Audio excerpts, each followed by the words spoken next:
found a chest on the floor of a dilapidated wooden cabin the second I woke up, and the second I touched it, Blue Star was gone, and 8 billion of us were on the mist continent. Then the azure treasure chest cracked green light across my face, an elite homestead spring eye pouring sweet spring water that raises my constitution every sip.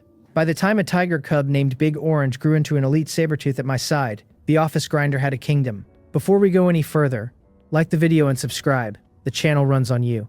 To get here, I had to start as nothing. Let me show you that morning. A voice without gender or feeling pours into my head, congratulating every survivor on at least being alive. The voice tells me this is the Mist Continent, that Blue Star sent us all here before its own destruction, and that from this moment on we live on this continent until we die. It tells me to use wisdom, the greatest of human virtues, because every status and bank account and brand of cologne from the old world means nothing here. It tells me the dilapidated small wooden cabin around me is the only thing I have to lean on for survival. Blue Star destroyed, transmigrated, Mist Continent, survive. The questions pile on each other like bamboo shoots after spring rain. 1 second ago I was watching the New Year's Day fireworks, the city authorities' biggest display of the year, the largest shell hitting the sky at the exact moment my vision went black. And the next second I am here. I force myself to breathe. After several long breaths, I get my pulse down to something close to human. The cabin around me has gaps wide enough to put a leg through, more thatched hut than shelter, the wind sliding in damp and cold, and carrying the distant roars of things I do not want to meet.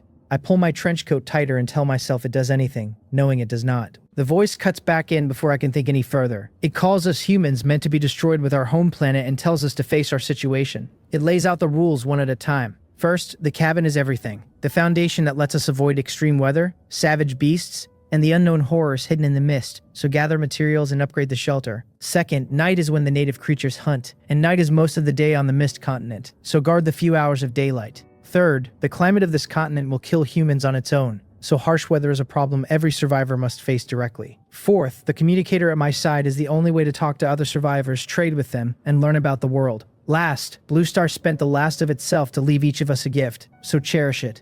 The voice closes by telling us we are no longer the strong ones, that we are weak and helpless here, and that the only path is to unite and face the continent together. I press my hands against my temples and sit with it for a long time before I let it land. Everyone from Blue Star is on this continent now. Everyone. The only light in the room pulls my eye to it. I crouch and pick up what has to be the communicator, a slab the size and shape of a tablet but built out of something I cannot identify, seamless and warm to the touch. The kind of object that clearly does not need a charger. A stone axe lies beside it, standard issue. The communicator labels it a crude stone axe, an axe made by primitive methods. Low sharpness, easily damaged, barely usable. Half the result for twice the effort.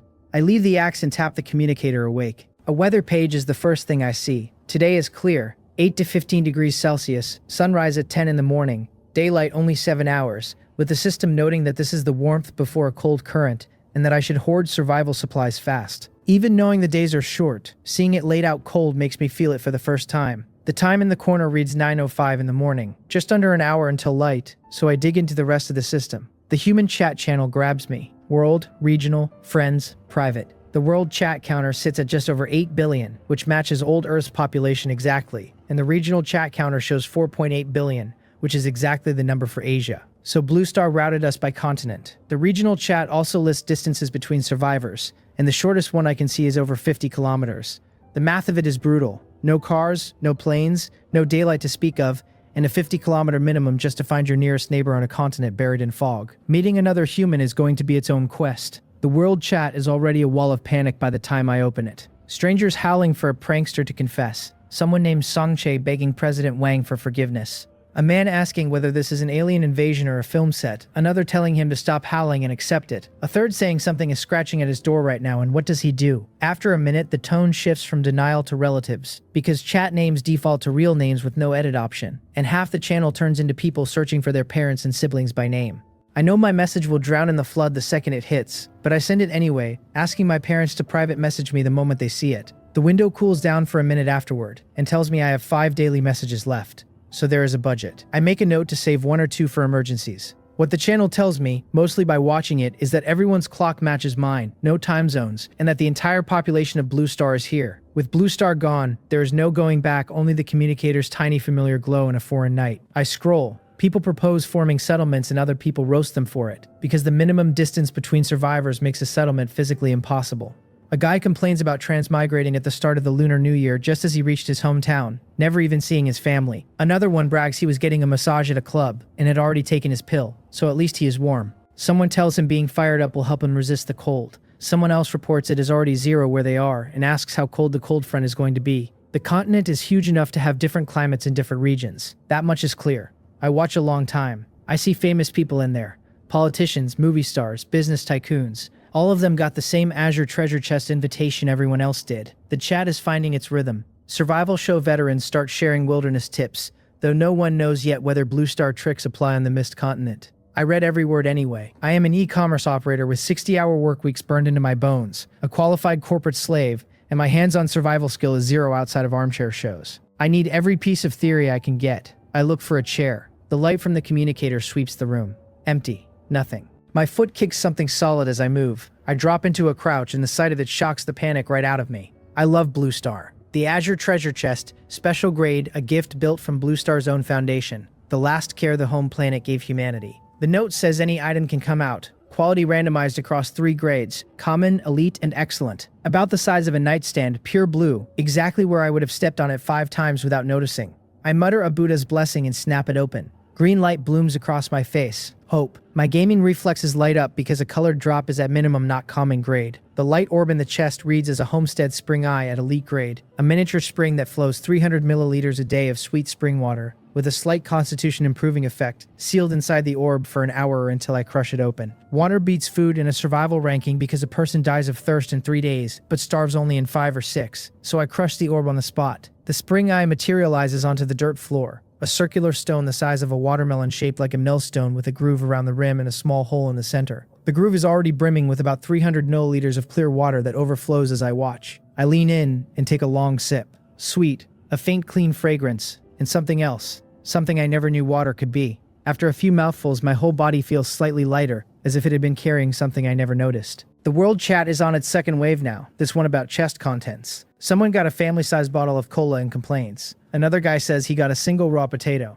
and that the cola complainer should shut up. A third announces he got bread. The cola guy snaps that bread is nothing, and the bread guy posts a photo of his cabin floor carpeted in 100 loaves. Someone else says he got only an iron pickaxe, common grade, reforged from scrap iron, the only merit being sturdy. And another voice corrects him that an iron pickaxe is great because the system's stone axe will not get him stone at all and barely cuts wood. Then the chat detonates. A handle named HOARD posts the description of his chest reward. A flame burst grade saber. Excellent grade. A great saber fused with the magic of the Mist Continent. Extraordinarily sharp, accompanied by flame at speed. And the note says that even an ordinary person holding it has fighting power against danger. The chat loses its mind. Someone asks if this is a game. Someone else snaps back that it is not a game and it is not the reality we knew either. After HOARD's saber, a cascade of excellent items follows from other lucky survivors. Explosive poison mushroom seeds, plant grenades that explode on contact with poison gas, spreading across a 10-meter radius. Assault jacket design blueprint, a reusable plan whose grade scales with materials. Fog-piercing goggles, excellent grade, made from special crystals, negating the mist's effect on vision out to 50 meters. The fog-piercing goggles are the one I cannot stop looking at, because the goggles tie directly to the central mystery of this world. Then someone posts a light tank design blueprint, excellent grade, 20 tons, 105mm cannon, requires 1,000 iron and 50 beast hide, with a note saying I have neither shells nor fuel for it. A combat machine from Blue Star, useless to whoever pulled it. Even fully built, 99% of humans on this continent have never sat in a tank, let alone driven one. The blueprint tells me a clean truth, that an excellent grade does not equal practicality, and it kills my envy of the others. My elite Homestead Spring Eye is more useful than someone else's light tank. The communicator says 9:50 in the morning. The night, which had felt impossible to budge, pulls back over a few minutes like a curtain. The world reveals what it has been hiding. The sky is bright. I look through the cracks in the cabin wall before I open the door. Low grass, scattered trees, terrain sloping down. I think I am on a mountain. The communicator buzzes against my chest. The Mist Continent announcement welcomes every survivor to the first day and tells us iron treasure chests and bronze treasure chests will begin dropping today, with one iron treasure chest guaranteed near every shelter as a newbie gift pack, and a reminder that bitter winter is coming and we should hoard. A guaranteed chest. That is real news. Before I rush outside, I check the cabin itself. Shelter. Dilapidated small wooden cabin, 8 square meters barely shields wind and rain, unsuitable for living, no facilities, upgrade requires 100 wood and 50 stone. The system is being honest. The upgrade has to be the day. One goal for every survivor. because the alternative is sleeping in a shack that wears me down before any beast finds me. The world chat is exploding all over again. A guy in a desert with nothing but cacti and sand asks how he is supposed to upgrade. Another one in a vast prairie says he has not seen a single piece of wood, only a few llamas, and someone shouts at him to go get them. The prairie guy fires back that the llamas are bigger than cows, and asks how he is supposed to take them down with a stone axe and a Demetia battle cry. Heo Ajun chimes in that he is in a forest, trees everywhere. His saber is already thirsty. I tuck the communicator away. I am not here to chat. I am here to gauge whether it is safe to step outside. I take the stone axe and push the door open. No mist in the 100 meters around the shelter. Exactly as the system promised. The level 1 safe zone runs 100 meters out. The thin mist zone from 200 to 1,000 meters with manageable danger and light mist. And the thick fog zone beyond 1,000 meters where visibility is nearly zero and the danger is rated extreme. Without fog-piercing goggles, most survivors are capped at 1,000 meters. I move downhill, away from the front door, knuckles white on the axe. After I cross into the thin mist zone, I mark a tree every 100 meters with a chop, because visibility in the thin mist is no better than a couple hundred meters and getting lost would end me. The forest is silent except for my breath and my pant legs brushing the weeds. About 900 meters out, the faint sound of moving water reaches me. A river means fresh water and fish, and even a place to wash. And even with a spring eye, I would never refuse extra water. I push harder. A body of water comes into view at the edge of the thick fog zone, but the breeze hits my face and the smell is wrong. Salt. Fish. The sea. I am on an island. The realization lands hard. If I am on an island, the odds of another survivor being here are tiny, and even if there is one, I will probably never close the distance. A wave of loneliness comes through me before I can stop it. I tell myself it is too early to dwell. Surviving comes first. I turn back on a slightly different route, since the path I came by had no chests. The azure chest gave me a taste of how big the upside is, and I want food this trip. Bitter winter is coming and my stomach is on borrowed time. A flash of blue-green metal glints on a tree ahead. Bronze. The terrain is uphill on the way back, which is the only reason I see it. The ancient saying that Counter-Strike CTs never look up almost cost me a chest. I jog over and find a coconut tree with 2 giant coconuts the size of winter melons hanging off the branches, and a bronze treasure chest the system has dropped on a branch. Double prize. I tuck the axe into my waist, climb, secure my balance, and knock the chest down to the ground before I hack at the coconut stems. The stone axe is so blunt it takes 7 or 8 swings to cut through each one. Both coconuts thud down. The bronze treasure chest description says it is exclusive to survivors. Other creatures cannot open it, and it can yield 3 common items, 2 elite items, or with a small probability 1 excellent. My hands are trembling when I lift the lid. Blue light blooms. After it fades, there is a single bead the size of a thumb sitting at the center of the chest. 1 drop. Possibly. Excellent.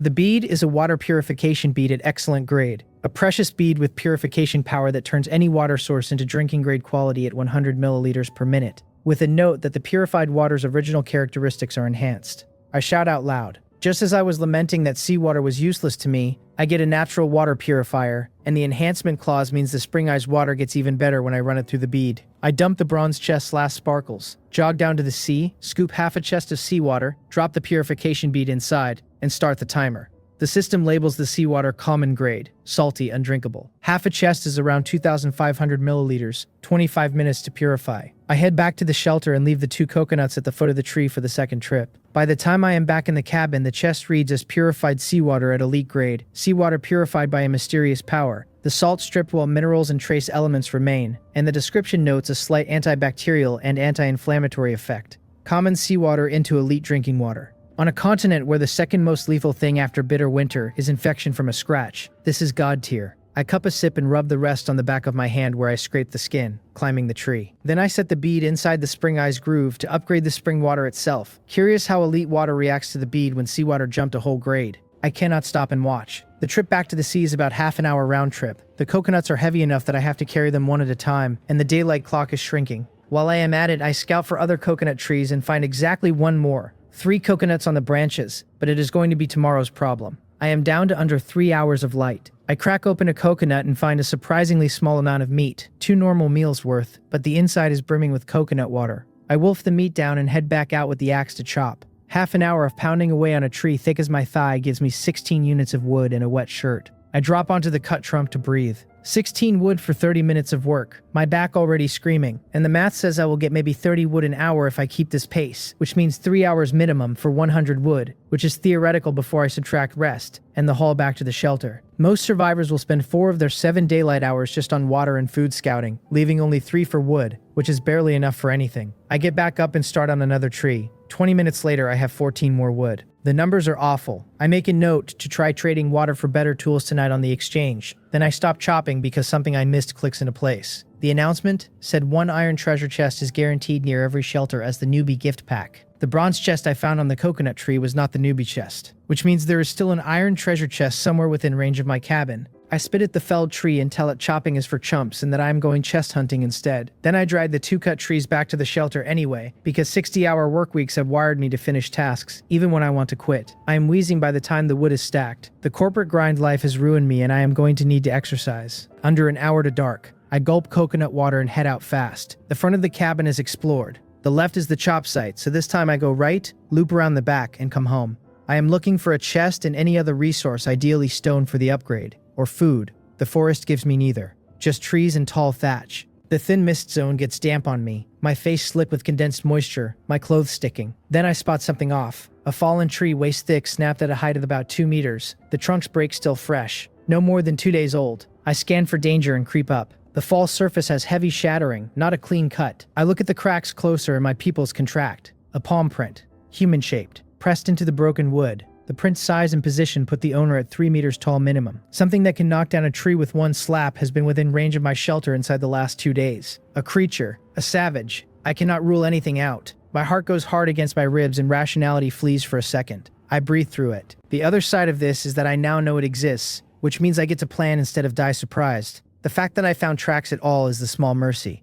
Around me, the forest has gone quiet enough that the atmosphere alone is starting to feel like danger. Half an hour to dark. I head home, looping behind the cabin on the way back, hoping for a surprise. No more tracks, no chest. I clear the thin mist zone within sight of the shelter, and sigh at the joke of trying to find a chest the size of a nightstand inside a 1,000-meter radius. About 7 or 8 meters from the cabin, a glint of dark metal hooks the corner of my eye. There it is, tucked right against the back of the cabin, practically rubbing the wooden wall. I had walked past it every time I came home through the front. The bronze chest being hidden on a branch had wired me to expect the next one would be hidden too, but the system literally put the newbie chest at my door. Iron treasure chest, survivor exclusive, 3 common items with a small chance of 1 elite. I hug it inside, the cabin door creaks shut behind me, and the panic from the giant palm print loses a half step of its edge. It is dark. The communicator's soft glow is the only light. I peel off the damp trench coat. The shelter is still cold, and my nerves are coming down off the day's high. Time for chests again. The bronze chest gave me a purification bead, but no food and no warmth, and the temperature drop on this continent ignores blue star physics. Daytime top 10 Celsius, but the weather forecast for the evening reads 2 to 5 Celsius and falling. The cold combined with damp clothes already has me shivering. The iron chest opens with none of the colored fanfare. The lowest tier chest has no flair, but I dig through it eagerly anyway. 3 items. A folded air conditioning quilt takes up most of the space with 2 glowing orbs resting on top. The quilt is a thin layer but warm and soft, and I peel off my wet hoodie and wrap myself in it before I crush the orbs. 30 wood and 30 stone respectively. No food, but 2 stacks of upgrade material I had no other way to get since this island gave me no stone all day, and after 1 hour of personal chopping I had 30 wood. I look around the cabin and take stock. Logs 4 or 5 meters long, stacked along the entrance. 60 units total, half the floor space. 20 stone the size of bricks next to them. 2 empty chests in the corner opposite the door. One holding 2,500 milliliters of purified seawater. The other my drying clothes. The azure chest is tucked under me as a stool. 2 giant coconuts in the far corner, one of which has its meat eaten half away. The millstone-shaped spring eye sits next to them with the purification bead resting in its groove. The spring water has changed. Before the bead, the sweet spring water was elite grade, 300 milliliters a day. Slight constitution improvement. After the bead, the system relabels it sweet spring water at excellent grade. The already fine water further improved. Drinking it improves constitution and conditions the body. And the note is the system writing a joke at me. That mom no longer has to worry about me getting sick. Looking at my little hoard, I let myself feel something close to good. The only hole is food. Coconut meat barely staves off hunger, and a real staple would change my life. I open the communicator, and the world chat is alive again, because 7 hours of daylight against 17 of dark turns the channel into the only place to feel like a person. Loneliness, longing, and panic stack on the mist continent in a way they never could even on Blue Star with its endless entertainment. A student wants someone to send him fried chicken and cola and beam him back to Blue Star. Someone playing the first emperor demands a bowl of pig's trotter rice as military rations and promises to ennoble the supplier when he conquers the continent. Another voice says stop talking about food because the talking is making them hungry, and someone else says it is not only food, the thing that was scratching at their door last night is back. A self-appointed advisor tells the SABERS one to peek through the crack at it because as long as he is brave enough, even Sadako can be put on maternity leave. Then a guy posts that he is by a river near a sweet potato patch, with food and water sorted, and he is figuring out fire drilling to roast them. The chat loses it. People accuse him of stepping in every pile of dog poop he could find. Someone on a cliff begs him for water. Someone else offers wood for water. A latecomer calls him father, and a voice clarifies they are 19 years old. I lurk and read. Joking with goofy strangers is the only stress relief on the continent. Something is missing though, and after a moment I figure out what it is. I edit a post and attach a picture and fire it off. I write that I had a thin day too, just 2 giant coconuts the size of winter melons, and that I will somehow scrape by on coconut meat and coconut juice. Image attached. 2 large coconuts. The replies come in a flood of question marks. A guy accuses me of humble bragging and says he will crawl through the network cable and hack me. Another guy calls me his real father and asks for a cup of coconut juice and adds a crying emoji. The corner of my mouth lifts. I would tell you it felt good and you would believe me. Quiet wealth does not work on the mist continent. There is no one here to plot against me, and a little showing off gets me emotional supply for the night. Most people are worse off than me, and not from cruelty but from the simple human satisfaction of seeing that. The night gets a little easier. The chat settles after the joking dies down. Trade start. 1 unit of wood for 100 milliliters of water, who wants 5 portions.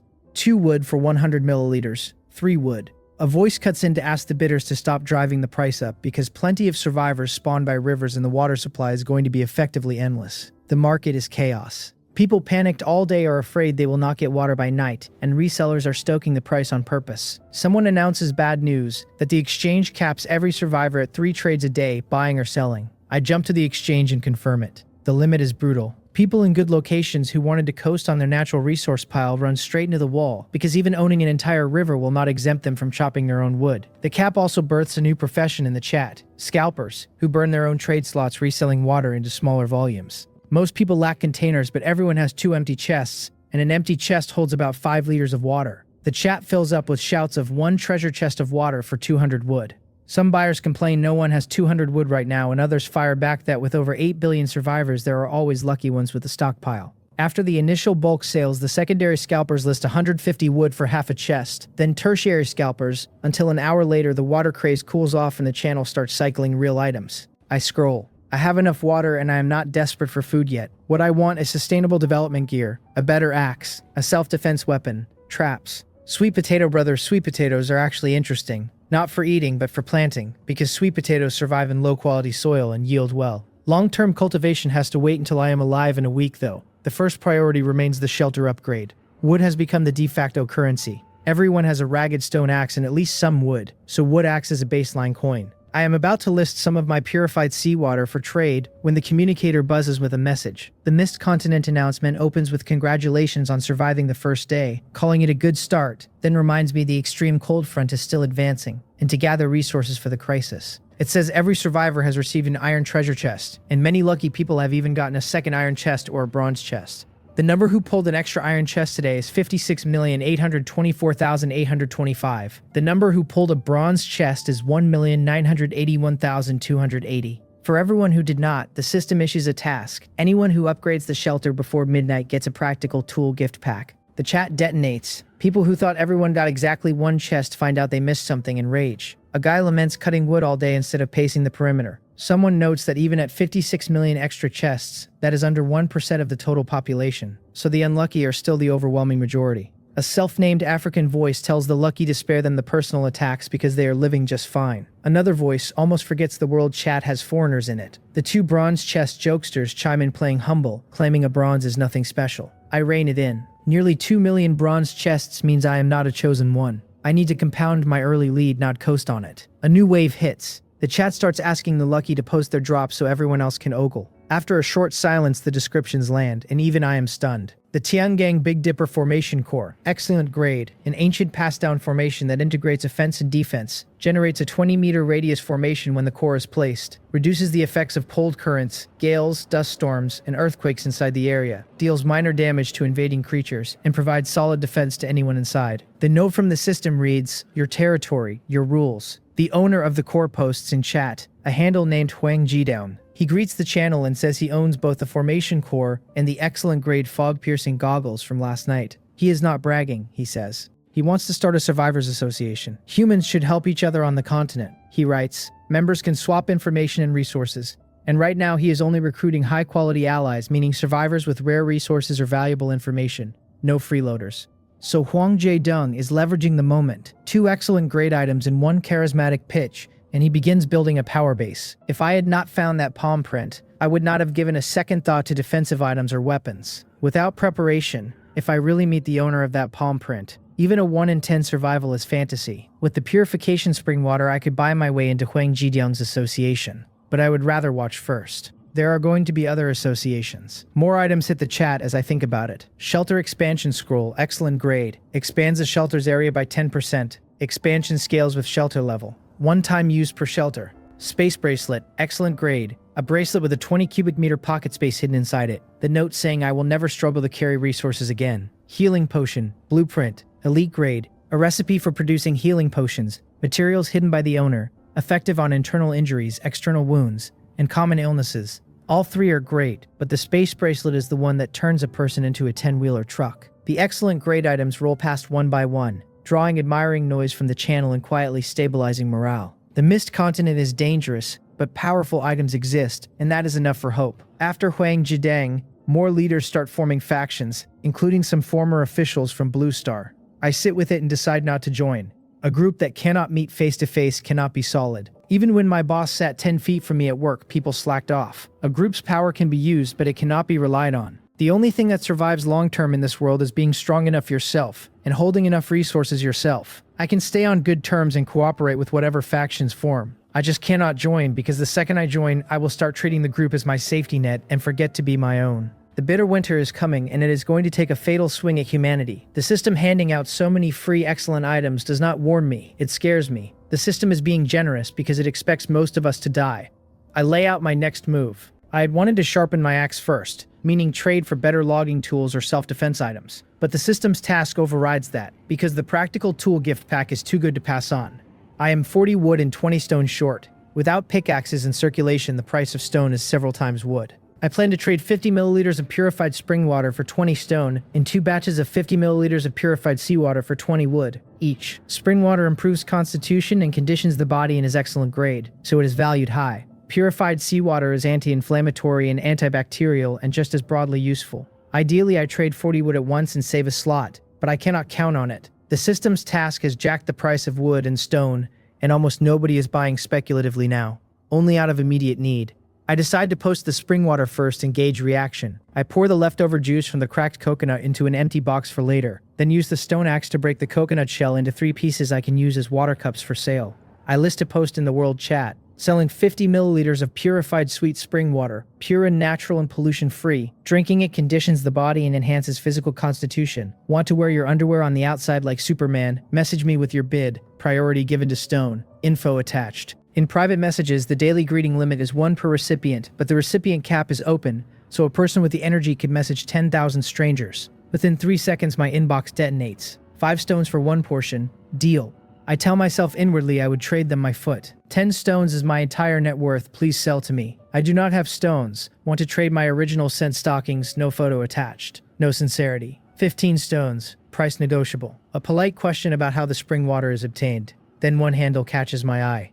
Huang Jae-dung. He writes that he does not have stones but can trade other things and that 50 milliliters is not enough. How much do I have? The man at the top of the rankings is in my inbox. I stroke my chin and look at the spring pool, which today produced its full 300 milliliters since I drank the original early. I have 200 milliliters left, I tell him. What are you trading? He replies instantly. Fog-piercing goggles. Excellent grade. Goggles of special crystals. Vision correction baseline. 50-meter mist negation. I rub my eyes to make sure I am not seeing things. He is putting an excellent grade item up for a consumable. Both pieces are excellent grade on paper, but a reusable item tied to the central mystery of this world is not equal to a drinkable bottle of spring water. Unless his head is caught in a door, he knows the value math. So he is not stupid. Then why is he listing the goggles? I think a moment and I have a guess, but I want the goggles regardless. I tell him the item is great, but I have to prioritize my trade slots on the shelter upgrade for the gift pack. Can we trade tomorrow? He writes that he needs the spring water urgently and offers to throw in a piece of information. I look again at the spring water's note. Constitution improving, body conditioning. Drinking it sooner or later barely matters, and it would not save a life. If Huang Jae-dung were injured, A healing potion would be the better tool. I tell him information is too vague, and if he wants to brush me off with a worthless line, I cannot do anything. So let us wait until tomorrow. He replies that he will tell me first. The information is real and will absolutely bring me profit. To tell the truth, he writes, the Tiangang Big Dipper formation was not obtained from a chest. That actually startles me. The formation was always too strong for a bronze drop. I had assumed heaven-defying luck. I tell him fine, but on top of the information he has to answer one question. He asks, what question?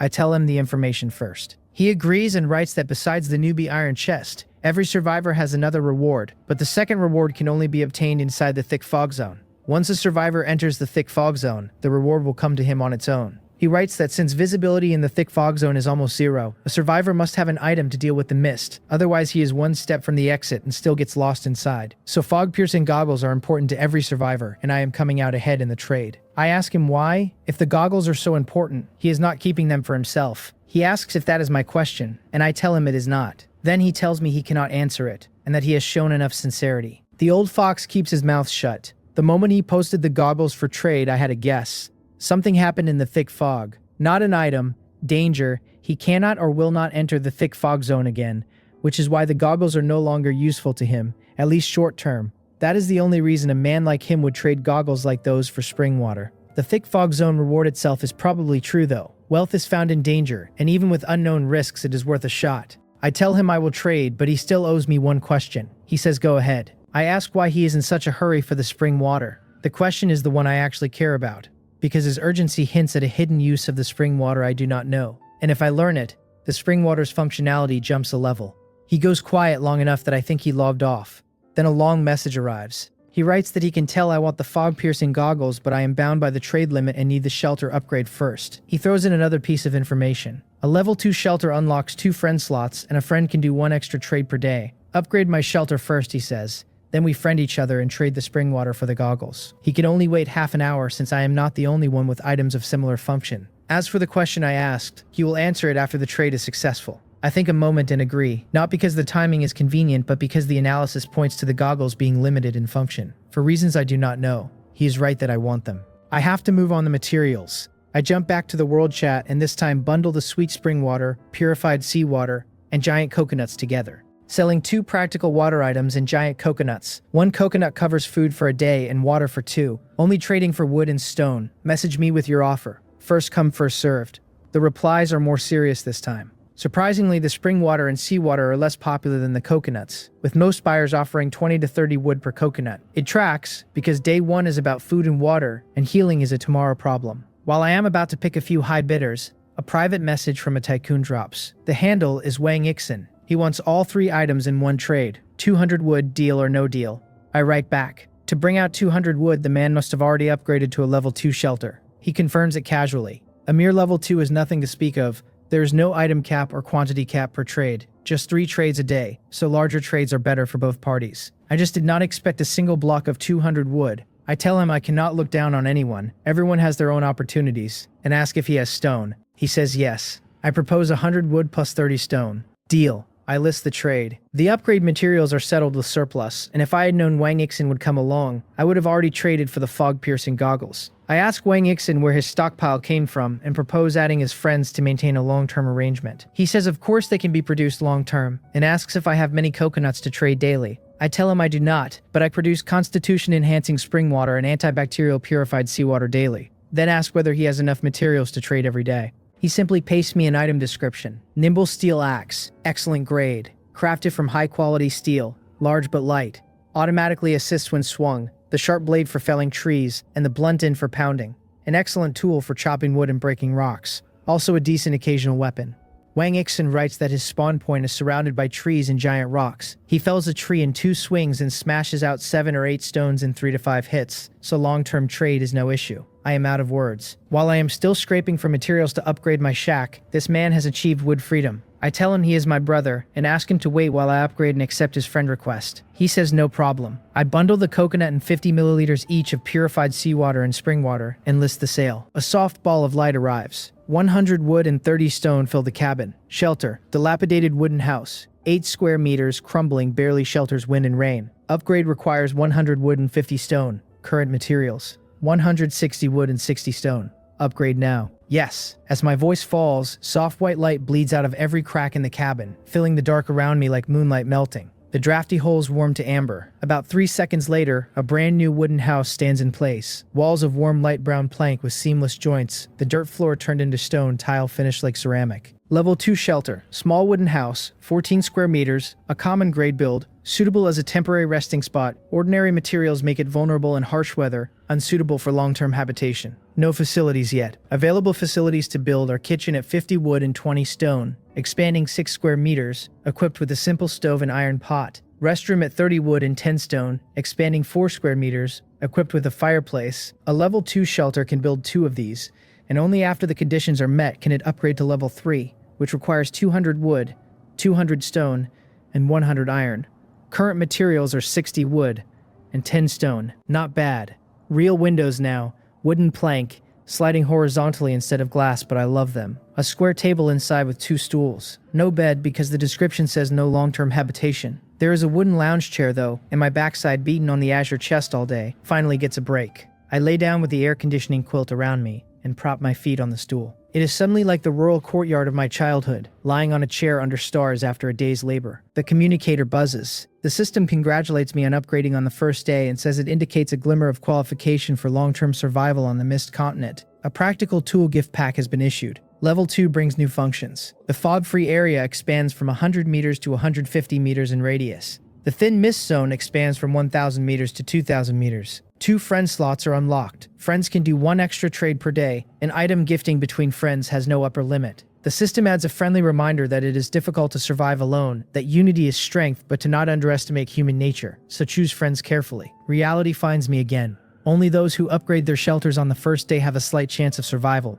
I let the line land once. There is good news in here too. The safe zone and thin mist zone both got much bigger, which means more resources, and the practical tool gift pack has arrived. A wooden treasure chest sits on the table out of thin air, and I tear it open. Novice saw, common grade. A single-person saw manufactured on an assembly line, efficient for collecting wood, low durability, prone to breaking. Novice iron pickaxe, common grade, made on an assembly line, mined stone ore, plus a box of matches and a 4-gene heavy quilt. I swapped the air conditioning quilt to use as a mattress on the lounge chair and cover myself with the heavy quilt. Tomorrow I do not have to chop with that broken stone axe anymore. I wonder if there is stone to dig in the newly opened Thin Mist Zone band. I am still short on stone though. The 3 constructible facilities are all useful. The restroom alone solves the hygiene problem because going outside at night is too dangerous. The kitchen has the biggest expansion and comes with an iron pot, which beats the original plan of trying to fire drill with sticks and use a treasure chest as a pot. The chest is too thick to conduct heat well. The matches save me from that whole hassle, like charcoal in a snowstorm. The living room is the must-have because it expands the most and includes the fireplace. And without a heating source, I am not surviving the cold front. The toilet I can do without, and a pot has substitutes, but a fireplace is irreplaceable, and burning fire on a wooden floor inside a sealed cabin would just give me carbon monoxide poisoning by morning. 60 wood and 10 stone. Enough wood for the living room, not enough stone. Tomorrow I look for stone, and if there is none I trade Wang Ixin for it. I find Wang Ixin and Wang Jideong in private messages. 2 friend slots, just right. I send the friend requests. Wang Ixin is busy with something and does not accept yet. Huang Jidong accepts instantly, like he was waiting for it. Congratulations on the level 2 upgrade, he writes. Can we proceed with the trade? The saying goes, do not hit a smiling face, and I want the goggles, so I tell him yes, but he owes me the answer to my question. He says it is just his guess and he will tell me whether it pans out or not. I list 200 milliliters of purified spring water in a coconut shell. He lists the fog-piercing goggles. We confirm. The water disappears from my hand and is replaced with a pair of goggles shaped like toad glasses. I put them on, open the window, and look into the distance. Pitch black, nothing to see. I close the window and fiddle with them, half doubting they really see through fog, because they look like nothing special. The new toy keeps me hoping for sunrise. The communicator buzzes. Huang Jideong writes that I saved his life. I raise an eyebrow and ask how. He says the spring water is actually very useful, then admits that he had a damaged body and the spring water cured it. The words surprised me, because I had drunk the spring water myself, and the effect was real enough. A tingle through the body and a noticeable strength boost. But I did not see a clear healing effect. The minor scrapes I took climbing the coconut tree were still on my hand. If you were injured, I ask, why not buy a healing potion? He says of course he saw the potion in chat. He traded 30 stone and 50 wood for a bottle. No effect. Before I can ask, he keeps going. He was not just injured, he says. He was corroded by the fog. Fog. Corrosion. He explains that, relying on the fog-piercing goggles, he entered the thick fog zone to explore, and the greatest danger turned out to be the fog itself. After about a minute, he felt chest tightness and difficulty breathing, but thought it was nerves. Then the thick fog zone reward I had been told about appeared and delayed him for 2 or 3 minutes, and the breathing problem worsened. He realized the fog was the cause and got out fast. The moment he hit the thin mist zone, he could breathe again, and another minute would have suffocated him. I cut in to ask why he still needed healing if he was already out. He says he was horrified to find a mass of fog remaining inside him, in his chest, slowly spreading through his body, like a hand strangling him from the inside, tightening as time passed. He formed the Survivors Association just to find items that could fix it. All 3 of today's trades went to healing items, with negligible effect. Then he saw my spring water with its body-regulating claws and saw a chance. He was not injured at all, so healing did nothing. What he needed was an item to regulate his body. Even through the screen, I can feel him exhale. He apologizes for hiding the truth before the trade because he was afraid I would refuse if I knew. I tell him it is fine. If I were in his place, I would have done the same. Honestly though, if Huang Jaedong had not brought it up himself afterward, I would not have stayed in contact. Hiding information before the trade is circumstance. Hiding it after is character. He thanks me and adds a warning. My spring water is probably renewable, so tomorrow I will likely enter the thick fog zone for the reward myself. Even with spring water, do not linger. Get the reward and leave. The spring water is not an elixir. He drank all 200 milliliters to flush out the residual fog, and he was inside for less than 5 minutes. I thank him and tell him I understand. He signs off saying I am smart. Looks forward to the next cooperation. I dive into the exchange to use my remaining 2 trade slots before midnight. With the saw and the pickaxe, I want self-defense items for tomorrow's run into the thick fog zone. I have no more coconuts, only about 50 milliliters of spring water and a generous amount of purified seawater, plus 60 wood and 10 stone. After upgrading, I feel like I am back at the starting line. What I do not know is that at this hour, over 95% of survivors are still in their original dilapidated level 1 shacks, and most have nothing better than elite grade items. The exchange is full of garbage, disposable underwear, socks, towels, ballpoint pens. These are the relatively good listings. Someone is listing toothpicks at 1 wood per toothpick. The market formed by 8 billion people is chaos. The good items exist, but most people are dumping anything they have to scrape together upgrade materials. The practical excellent grade items are running 30 to 50 stone, with wood 3 times that. Plain elite items are about 15 to 35 stone. I private message a few sellers asking whether they will trade for excellent grade purified seawater, but most say they only want upgrade materials right now, and will follow up on seawater later when needed. It is 10:30 at night, an hour and a half to the midnight deadline. Almost everyone is making a final push for materials. My real trade targets, then, are the small group who already upgraded. I will have to shout in the world chat. I post a listing. Trading a large amount of excellent grade and a small amount of elite grade water for attack or self-defense items. Interested friends private message me. Info on sweet spring water and purified seawater attached. The chat is mostly trading item X for wood, water for stone. The usual. My message is pushed straight down. A few scattered private messages come in, none of them what I want. One offers me an iron dagger, common grade, a sneak attack tool for assassinations. The description claims it is sharper than other blades. For someone like me with 0 training, the dagger is less lethal than the iron pickaxe. A second offer is a big killer that does not cost a fortune. Just hand over the purified seawater. Concentrated 5-pace viper venom. Excellent grade. The legend being you die within 5 steps after a bite. The concentrated version doing even better. The venom is interesting and I almost buy it. On second thought, it is less useful than the dagger. If I meet some unknown monster, I cannot pry its jaw open and pour poison down. If I could, I would not need poison, I could just slap it dead. The venom is great for someone with combat training, a special forces vet or a martial arts trained survivor who can coat a weapon with it and turn it into a life taker. I am not that person. I keep scrolling through the chat listings which on average are better quality than the exchange. A few items catch my eye. Charcoal crafting scroll, elite grade, 20 stone, 1 available, first come first served. Materials cost 1 wood, produces exquisite charcoal that burns hotter and cleaner and longer than open flame. A brown rope single bed, common grade, 50 wood, wood frame with sturdy brown rope woven for the bedboard, durable and comfortable. Organic fertilizer, excellent grade, 30 stone, all natural pollution-free fertilizer, speeds common plants by 20%, elite by 10, excellent by 1. The variety is good, the prices are cheap, and the prices on most of these will multiply after tonight when the upgrade rush ends. They might not even be obtainable for ordinary wood and stone then. I want to buy them all. I wonder how many good things Wang Ixin pulled in tonight. While I am lamenting, a private message arrives from a handle named Heo Ajun. He greets me as Big Boss and says he has a few things I might need. Can he trade some spring water for them? The name looks familiar. After a beat I remember he is the man who pulled the Flame Burst Great Saber from his azure chest. At the time I was envious. What man would not want a sword that bursts into flame? Could he be selling me the saber? I cannot afford it either. I scroll his attached items and realize I am overthinking it, but the surprises still hit. Bone-corroding sand. Excellent grade, 350 milliliters in a glass bottle. Highly corrosive on contact with air. Glowing Barbie doll. Excellent grade, exquisitely crafted. Wind up the clockwork on its back, and it emits colored light, attracting nearby creatures. Light lasting 10 seconds. Huge repeating crossbow. Excellent grade, fires multiple bolts in succession. Moderate power within a 30-meter range. Comes with 10 bolts. I tell him not to call me Big Boss. He is the real Big Boss. He writes back that all his are excellent grade while my spring water is excellent grade, so I am the Big Boss. I tell him in that case we are both big bosses and add a hands on hips laughing tag. He matches it. Then he gets to business and asks which of the items I want, with 2 more sitting in reserve. I ask where he got so many excellent grade pieces. Did he rob the system shop?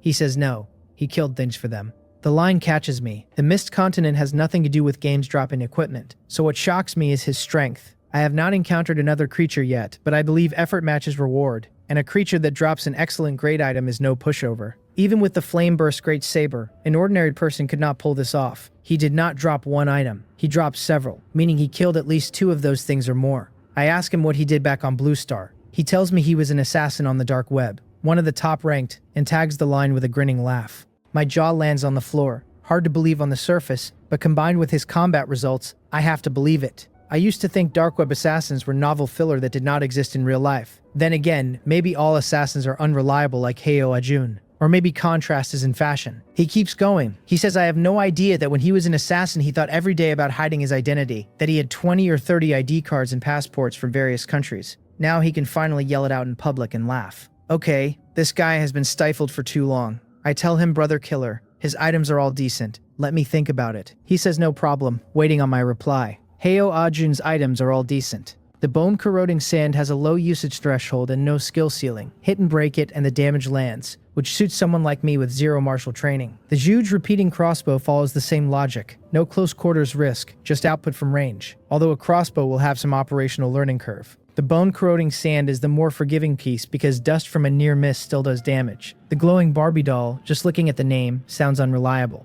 Maybe the system has been hacked and the hacker is a little girl who likes Barbie dolls. Otherwise, how do you explain a Barbie doll with this kind of practical use? It does not deal damage, but it is a noble crowd control tool, effectively an extra life. The downsides are a 10-second window, and that is probably one time. I want all 3. My hoarder instinct flares, but we are separated by an unknown distance and I cannot rob him. And even if I tried, I would lose the fight. I remember the venom and pull up the private chat list, find a handle named Passerby A, and ask whether the concentrated 5-pace Viper venom is still available. I want it. The crossbow has opened a new world for me. Sooner or later I will have to fight, and starting at range is the safer entry. Crossbow bolts will not punch through a medium or large creature on their own, and the venom covers that weakness perfectly. The reply is quick. Still available, trading for purified seawater, he wants 200 milliliters. I counter with 150. He agrees and tells me to list and buy it in 1 minute on the exchange. I stop and rub my chin. Did I just lose out?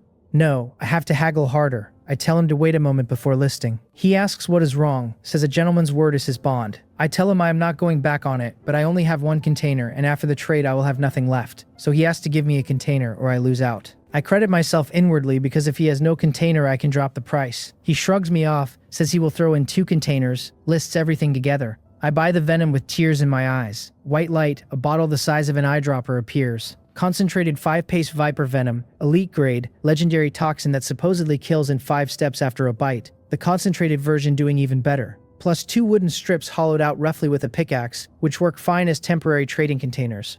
Venom in hand, I open Heio Ajun's chat. Brother killer, I tell him. I made up my mind. Which one, he asks. I tell him honestly they are all good, and I want all 3. He laughs and bundles all 3 for 200 milliliters of spring water. I give a bitter smile. I want them all, but I do not have that much spring water. He accuses me of treating him like a big shot and trying to freeload off him. My face flushes.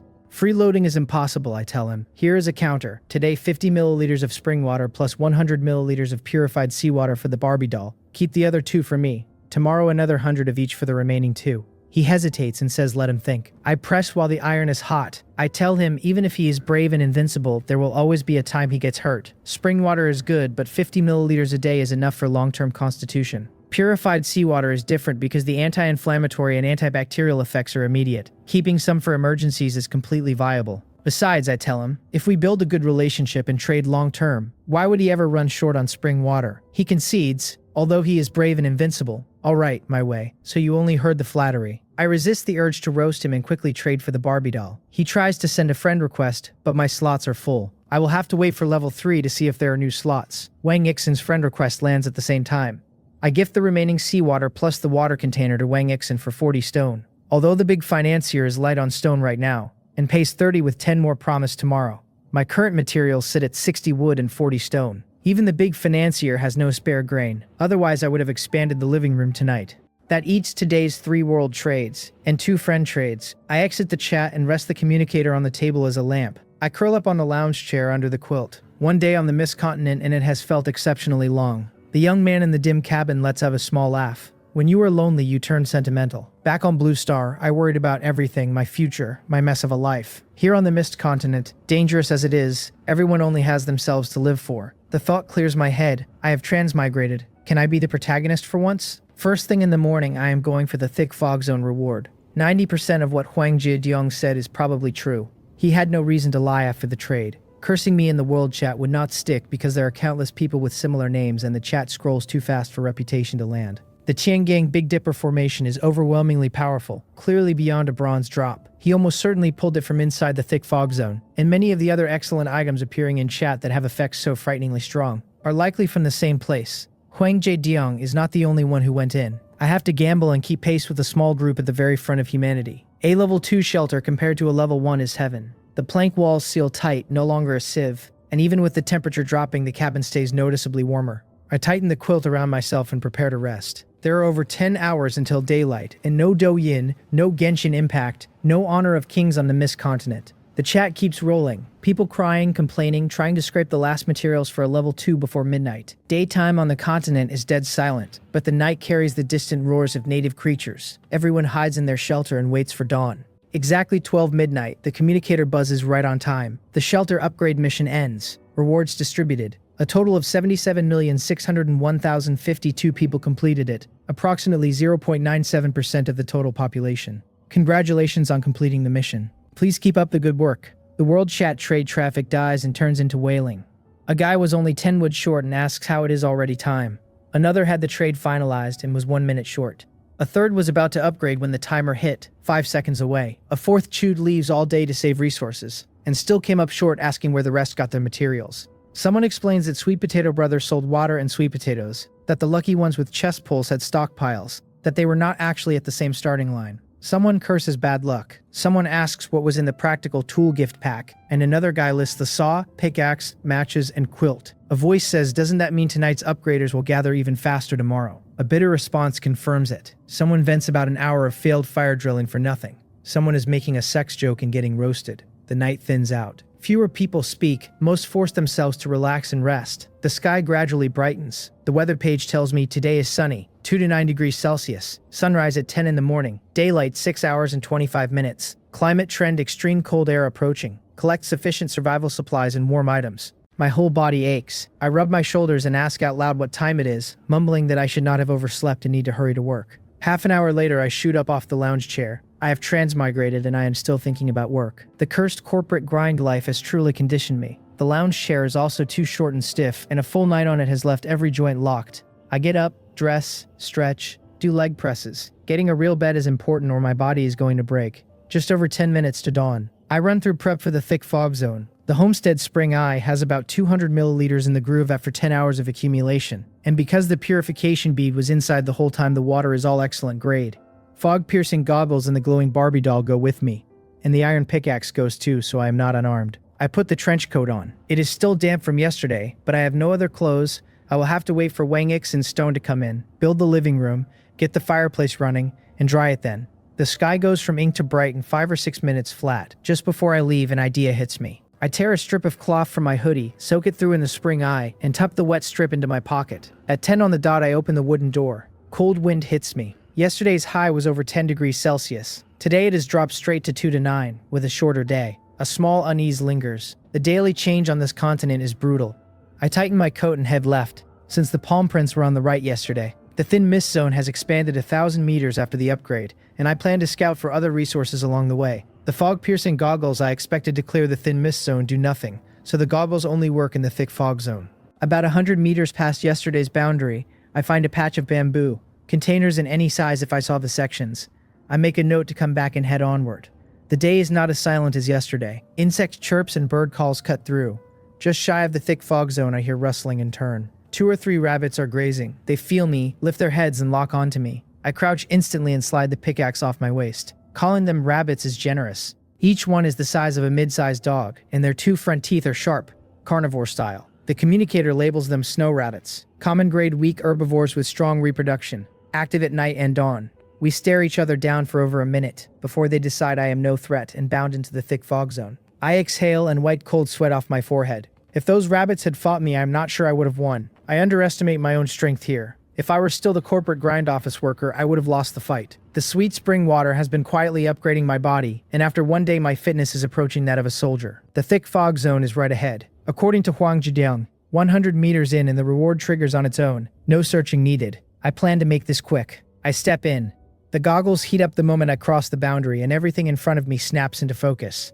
Wildflowers, grass, trees growing rampantly, colorful vines threaded between them. The goggles only show 50 meters, so I mark trees as I move. A nearby tree pings as yellow rosewood, elite-grade wood with a faint natural fragrance, slight calming effect, hard texture, suitable for construction. The resources in here are rich. Not far away I see the stone mine I have been wanting, also elite grade. After about 10 seconds I feel chest tightness and shortness of breath. I do not panic. I pull the cloth strip from my pocket, soaked in spring water, and put it in my mouth. The discomfort vanishes the instant my tongue touches it. It works. My confidence jumps and I speed up. 100 meters in, a crimson flash. A dark red stone pillar materializes. Round base, diamond-shaped main pillar floating half a meter above the base. 7 or 8 names are vaguely visible on the surface. Number 1, Kristen. Number 2, Oriana. Number 3, Xiao Jigang. Number 4, Huang Jidong. There really is a reward. The system text reads Fogbreaker Totem.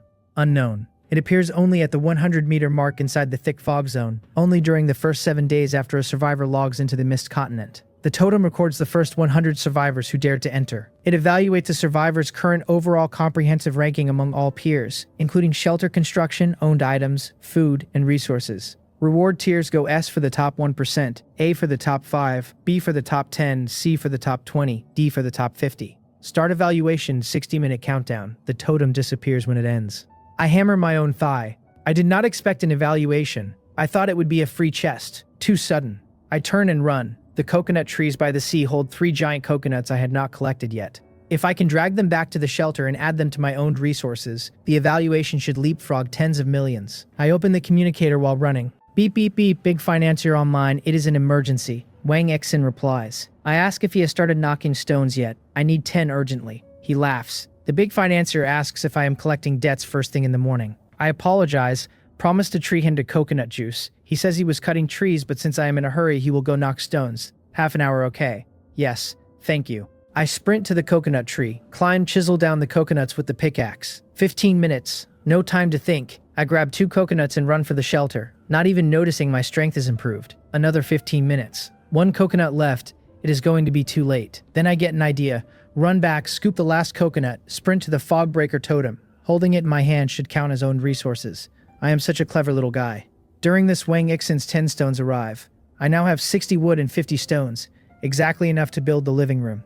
I confirm the build without hesitation. 5 minutes left on the countdown. I stand in front of the totem with the coconut in my arms. Start evaluation. As my voice falls, the totem rises a little further and emits a soft red light. 3 seconds. Evaluation complete. Current survivor reward tier S. I laugh, mostly relieved. The result was within expectations. The current max shelter level is only level 2. At most, someone built 1 more facility than me. I have 2 excellent grade items, 1 elite grade, and a bunch of common grade. Food and water all went to trades, but I do own 3 giant coconuts, so squeezing into the top 1% is barely enough. The weakness was building materials, and the living room build drained my last wood, so for those 3 seconds I was tense. Red light flies out of the totem and condenses into a prize draw box. Light orbs the size of ping pong balls condense and drop into the circular hole on top. Most are blue, a small number are black, and a single purple one floats among them. S-grade reward 2 blind box draws, 90% are excellent grade items, 9% special items, 1% excellent rank items. The system runs an evaluation for S+.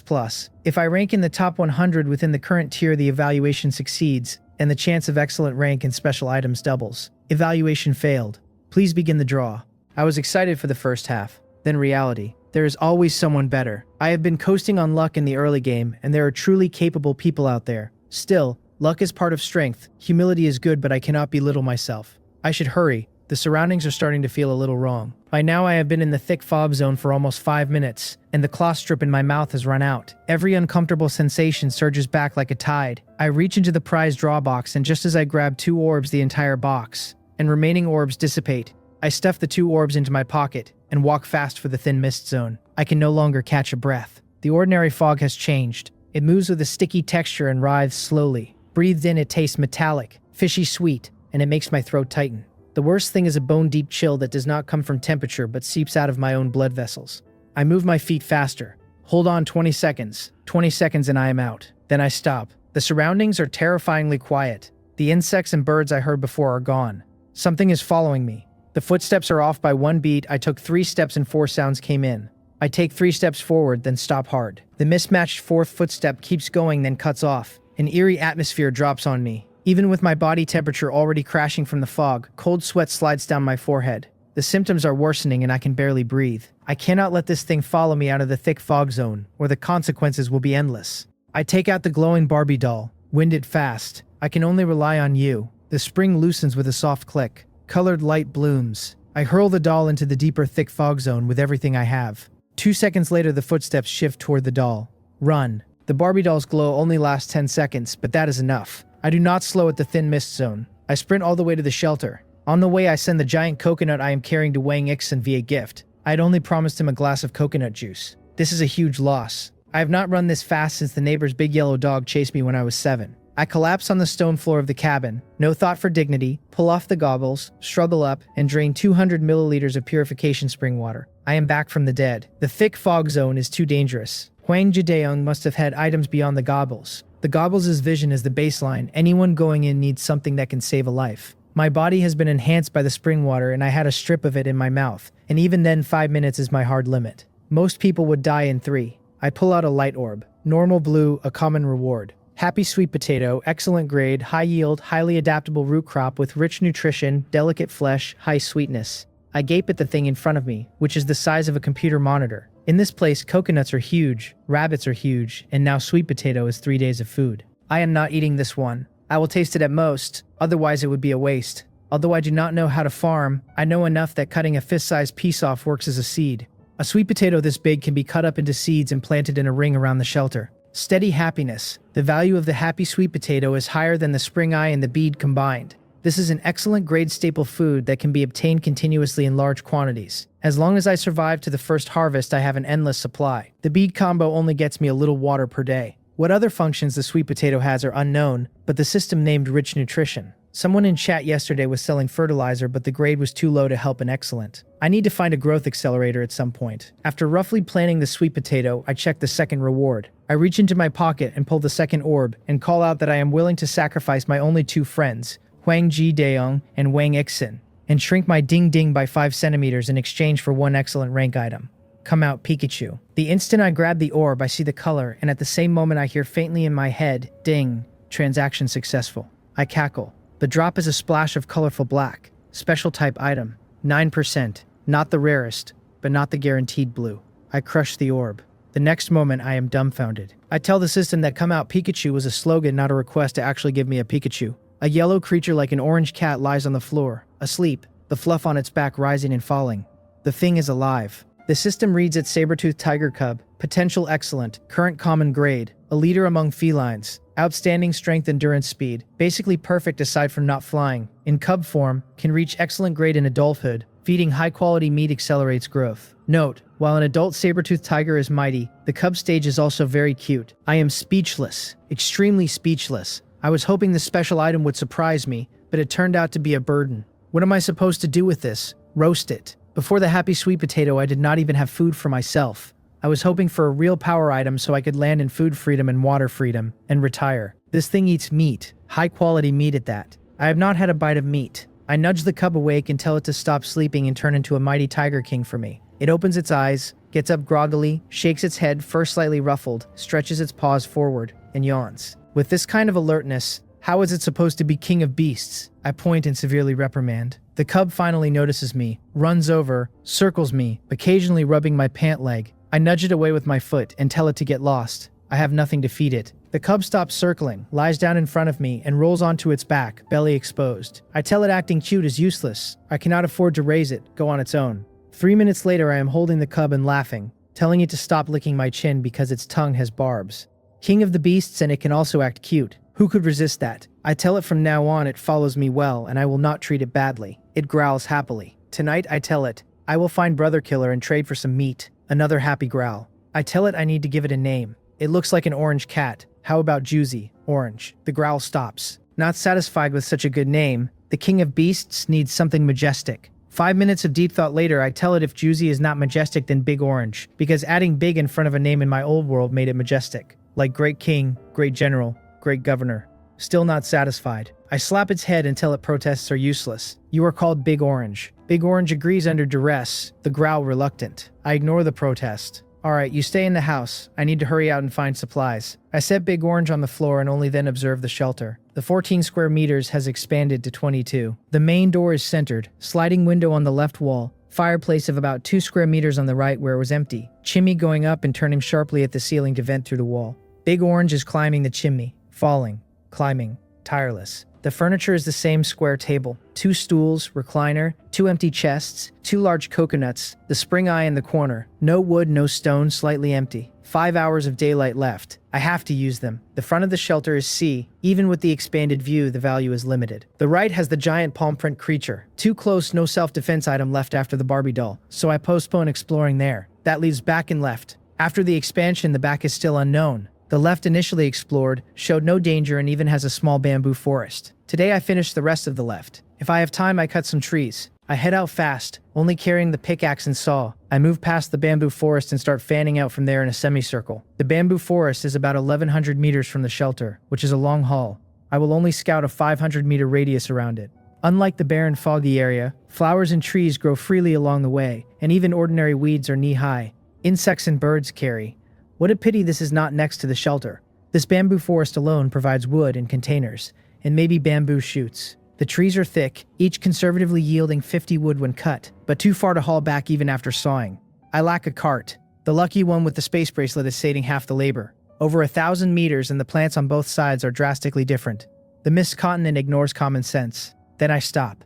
Even if the climate is changeable, plant growth needs specific conditions: fertilizer, sunlight, water. I take the pickaxe and dig a small pit in the ground, then move 10 meters and dig another. 30 minutes in, more than 10 pits surround me. The plants here grow wildly because the soil is excellent grade. Humus soil, excellent grade, formed by long fermentation of fallen leaves and decay into organic-rich substrate, slightly increases plant growth speed. A 300-meter radius of excellent grade humus soil. Although it does not take effect immediately, the long-term benefit rivals an excellent grade item. If I get vegetable or fruit seeds, it boosts survival rate and harvest speed. Excellent grade soil compensates for my lack of gardening skill. Plus, I just got the happy sweet potato and was wondering where to plant it. A pillow when sleepy. Although the sweet potato is excellent grade, and the soil is only excellent grade, sweet potatoes need almost nothing. An excellent grade soil should meet their needs. 4.5 hours to dark. I rushed back to the shelter for chests to haul the soil, and saw 2 bamboo trees on the way. The mist means I have to keep checking my markers. A round trip is half an hour.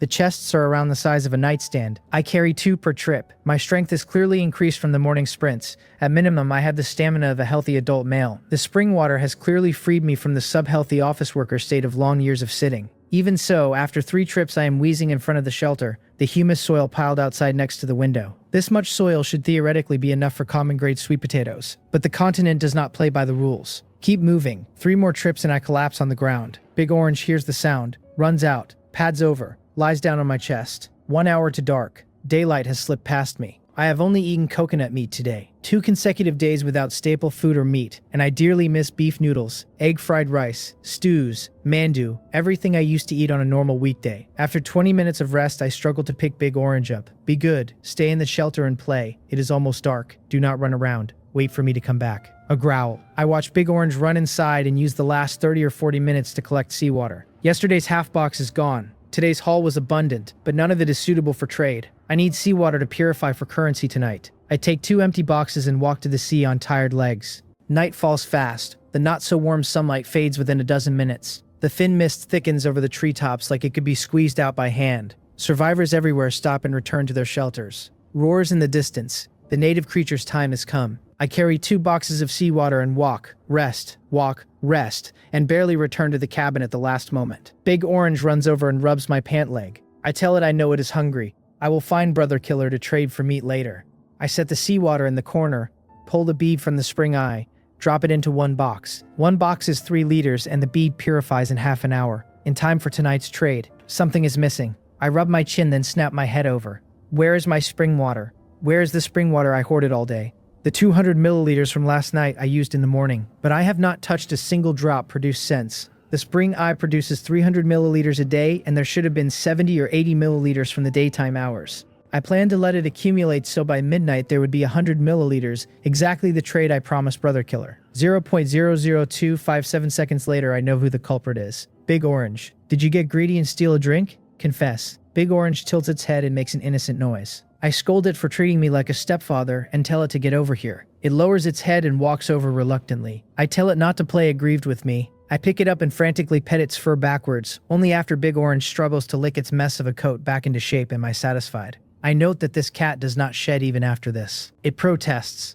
I rub its fur up again. I put my hands on my hips and laugh. After playing with Big Orange, I use a homemade wooden spoon to scoop coconut meat for dinner. How long am I supposed to live this miserable existence? The white coconut tasted sweet yesterday, but 2 days of nothing else and even my burps taste like coconut. I have not planted the happy sweet potato yet. Now that I have the fireplace, I want to dig up a piece and roast it, but I am afraid the rest will spoil after being cut and I would lose my long-term supply. I cannot gamble. I take out the communicator to scroll the world chat. There is a wall of private messages from Wang Ixin, the big financier. Big brother, he wrote, I was wrong. I am ashamed of my attitude. The stones were something I owed you. What is wrong with you chasing the debt? I was impatient with Big brother. I really deserve to die. Anyway, this coconut is a testament to our friendship. In the future, tell me anything you need and I will give it to you below market. Big brother, why are you ignoring me? Big brother, you have not kicked the bucket, have you? Ah, I did not expect that, just as I felt a glimmer of warmth in the mist continent. Why does God treat me like this? I get a headache. This must have been from the morning when I was running and gifted him the coconut while still escaping. I had promised him coconut juice and decided to dump the whole coconut on him to lighten my load.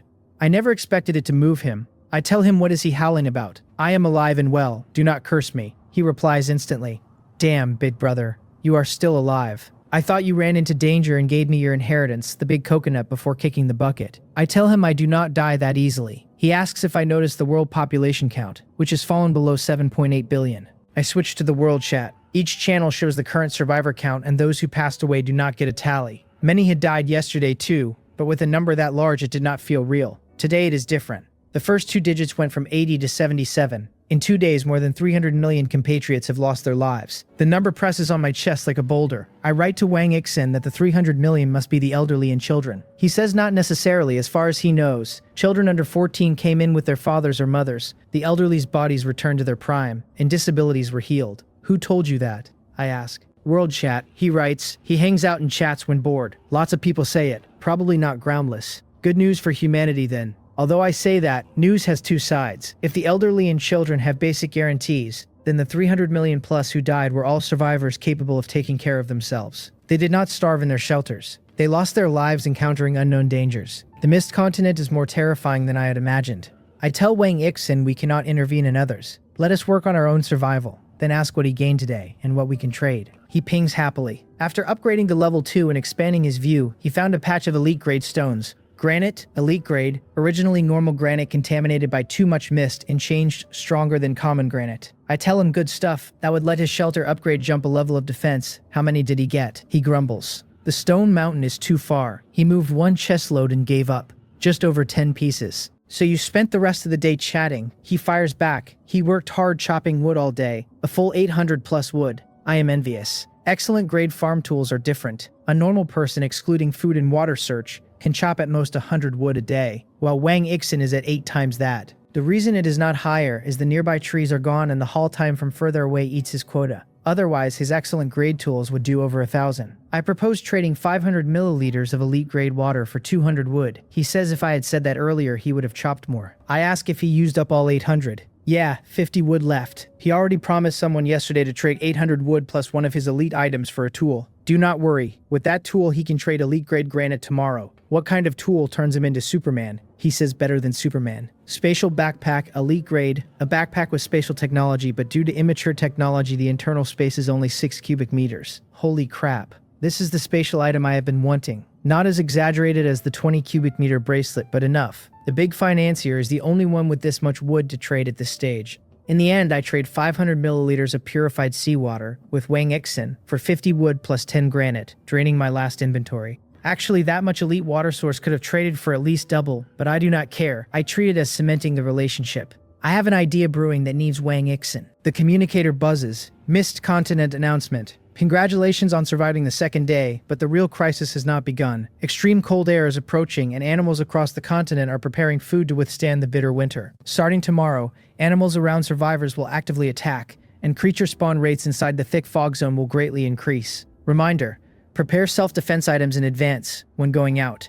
Try to kill monsters if possible. Monsters drop treasure chests. Monster treasure chests will only contain attack, defense, tool, and clothing items. Starting tomorrow, the danger of obtaining resources rises sharply. I think of the unknown creature that left the giant palm print to the right of my shelter. I still have not figured out what that thing is. A savage, a skeleton soldier, a ghost, or a monster. I do not even know if the Mist Continent has those metaphysical things. So far, the plants and creatures I have met look like blue stars, just bigger or with better effects. Even Big Orange. Saber-toothed tigers had traces in Blue Star's early days. The system's tone has shifted. This announcement is a direct warning, not flavor text. Survival is going to keep getting harder, hard enough that the system needs to intervene to nudge human behavior. The plan from here is hoarding. Food primarily my weakness. Even native creatures need to expand range and hoard. The bitter winter ahead is going to be brutal. I am 90% sure that when it lands, I will not be able to do the most basic outing, just sit in the shelter and chew stockpile. Besides food, warm items, I only have a duvet and a 4-jean heavy quilt.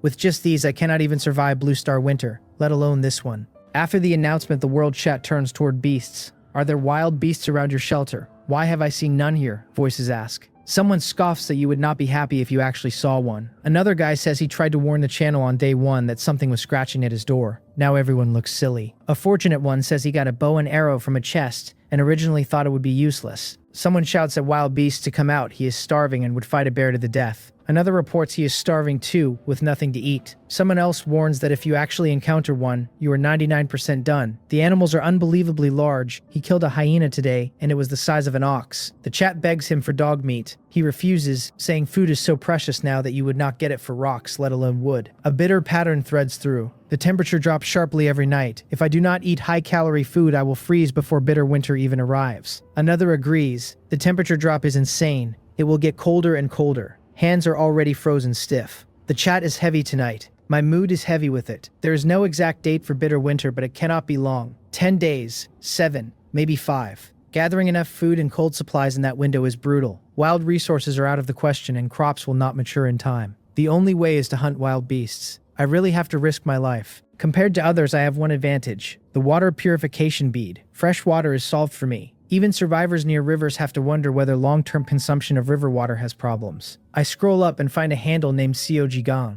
Hello, I write. I saw in the chat that you killed a hyena. Would you trade excellent grade water for meat? I attached the purified seawater info.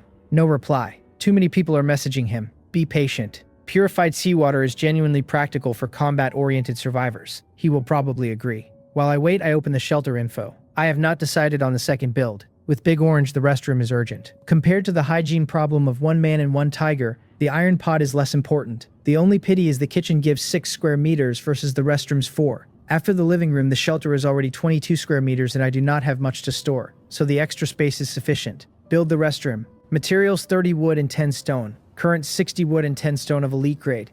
As I confirm, a light appears in front of me about 6 or 7 square meters wide. I look at the communicator. It says, please select the restroom location. Default in 30 seconds. Countdown 10, 9. Holy crap. Wait, how do I select? I frantically try to move the light. A toilet in the middle of the cabin would be hilarious. Fortunately, the light reads my thoughts and snaps to the lower left corner. The countdown ends and the shelter has grown. In the lower left corner is a 2x3 square meter room, even with a thoughtful door. Walking in, square table and 2 stools first. On the table, the spring eye and 2 chests of seawater. To the right against the wall, the fireplace with the recliner in front. Left wall has the window. Next to it, the new restroom, with the excellent grade soil piled outside the window. The 10 granite are not making a visible difference yet, probably because the count is too small. I rub my cold hands. Pleased with the cabin's current shape, a place to use the toilet, no more holding it overnight, and a fireplace, I grab a piece of wood, split it down with the stone axe, pull out the matches from the gift pack, and light a fire to warm myself. My trench coat is soaked beyond recognition. I peel it off with the hoodie and lay them on the stool near the fireplace to dry.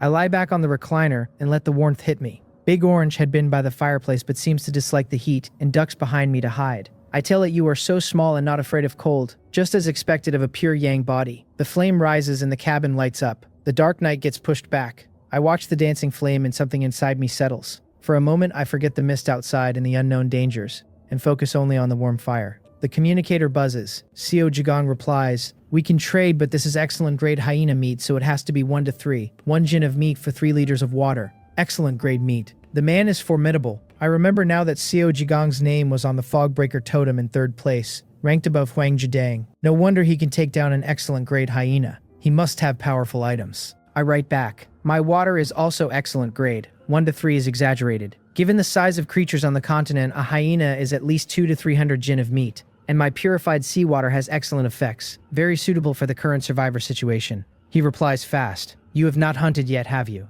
Meat is not that easy to get. A hyena is 300 jin in size, but the system decomposes it automatically and you only get about 3 jin of meat. The system takes a cut." I write back, "What?" "Not exactly," he says. "After killing a beast, the chests drop and a substance called mist beads condenses. Mist bead of earth. Description: essence condensed from the flesh and blood of native creatures of the mist continent, possessing mysterious power." I ask what the thing is for. He says he is not very clear either. Probably useful later. Maybe worried I will not trust him, Seo Jigong adds another piece of information. "Although your seawater is effective, all excellent grade and above food on the mist continent will improve a person's physical fitness." A flash of insight crosses my mind. That is why the happy sweet potato has no stated purpose. That is why the system specifically issued the announcement nudging survivors to kill beasts. This is fighting to sustain war. I have only 6 liters of seawater today. No way to store more without bigger containers. Bamboo can be cups, but it cannot hoard water. I would like to trade for more meat at once if possible, because the long-term demand for purified seawater is relatively small. If I dump 3 liters with Seo Jigong now, I cannot trade with him for food again, until he uses it up. And even then only at common-grade water prices. A moment of thought, I write back. 1 to 3 is still too much. The value of purified seawater is much more useful than food at specific times, and also doubles as daily drinking water. He asks me to name a number. After a fierce negotiation, I trade 5 liters of purified seawater for 2 jin of meat. Adding the seawater I traded with the big financier earlier, I am down to 500 milliliters of water. The moment the trade closes, 2 pieces of hyena meat appear on the table. Big Orange, who had been dozing, perks up like a cat smelling fish, locked on. I tell it even though it secretly drank the spring water, I still got meat. Pretty amazing, huh? A happy noise. I generously feed Big Orange a whole piece and take the other to the fireplace. The top of the fireplace is a smooth stone slab. A wonderful sizzle. The hyena meat is firm. Even fully cooked, I cannot separate the muscle fibers with my homemade chopsticks. I just use my hands, blowing on the heat, chewing heartily. Honestly, it tastes a lot like steak. Without salt or seasoning, the unique animal fat meat aroma is enough to feel satisfied. 3 or 4 bites and my body goes strange. So hot. Why is it so hot? My temperature rises fast. If I had a thermometer, it would read 42 degrees Celsius. My skin reddens. The cold air around me clashes with my body heat and I emit white steam, like a man on fire. My first thought is poison. Then I figure out it is the feedback from eating excellent grade food, my fitness being enhanced. Before, when I drank excellent grade spring water, a warm current surged through me with a tingling at the bones. If spring water is a gentle older sister massaging your body, hyena meat is a burly man pounding it with rough hands. The energy makes me unable to sit still. I pace, then jog around the shelter. The cabin is too small. After 2 laps, I drop into push-ups and frog jumps. Half an hour later, the mysterious power slowly recedes. The effect of excellent grade food is truly amazing. The improvement feels similar to the spring water, and yet this was only excellent grade while the spring water was excellent grade. The spring water is also gentler and stacks with food. I estimate at my current fitness I can eat at most half a caddy of excellent grade food per day. Beyond that, my body can be damaged by the energy. But the spring water has no such limit. This means I can stack the spring water boost after my daily food limit. Unfortunately, repeated drinking in a short time has no effect, because the gentle enhancement needs time to soak. Even so, my fitness improvement will be much faster than others under the same conditions. A worried bark. Big Orange had been circling me while I was overheating. I rub its head and tell it I am fine. Your master's getting stronger. I will get you more meat later. Big Orange ate a full caddy of hyena meat with no visible effect on the surface. No special situation. This little guy eats more than I do. I ask if it has grown a bit. When I noticed the stolen spring water earlier, Big Orange's size seemed slightly larger, but I dismissed it. Now after a full piece of meat, it is clearly a size larger than its initial state. Looks like I will have to share the spring water with you from now on. A growl. The excellent grade food digests and the cold rushes back. I add firewood. The recliner is hard under me, and I remember the aches from the morning. I still need a bed. A recliner is fine for short rests, but bad for long sleep. I open the exchange and search for sleeping items. There are over 999 pages of items. Straw mats, sheets, pillows, quilts, sleeping bags, and more. Beds alone split into wooden, spring, hammock, iron frame, even waterbed. Beds are not expensive, but insulated sleeping bags are pricey, and the most exaggerated quilt prices are not even affordable to the big financier. A 6-jean heavy quilt is 500 wood or 200 stone. A goose down quilt is 999 stone or food. A thickened lamb wool quilt is an excellent grade item or large amounts of food and clean water. There is no shortage of lucky people. All those quilts are technically common grade and can come from the easiest iron chests. The air conditioning quilt I am using as a mattress was from an iron chest. Decent luck.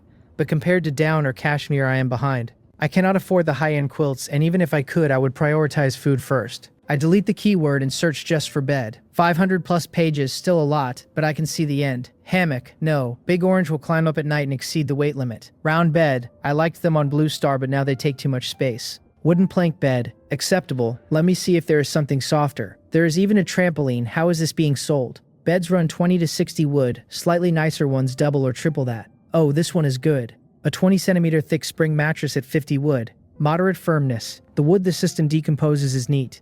Like square steaks, I just stack 2 layers as a base.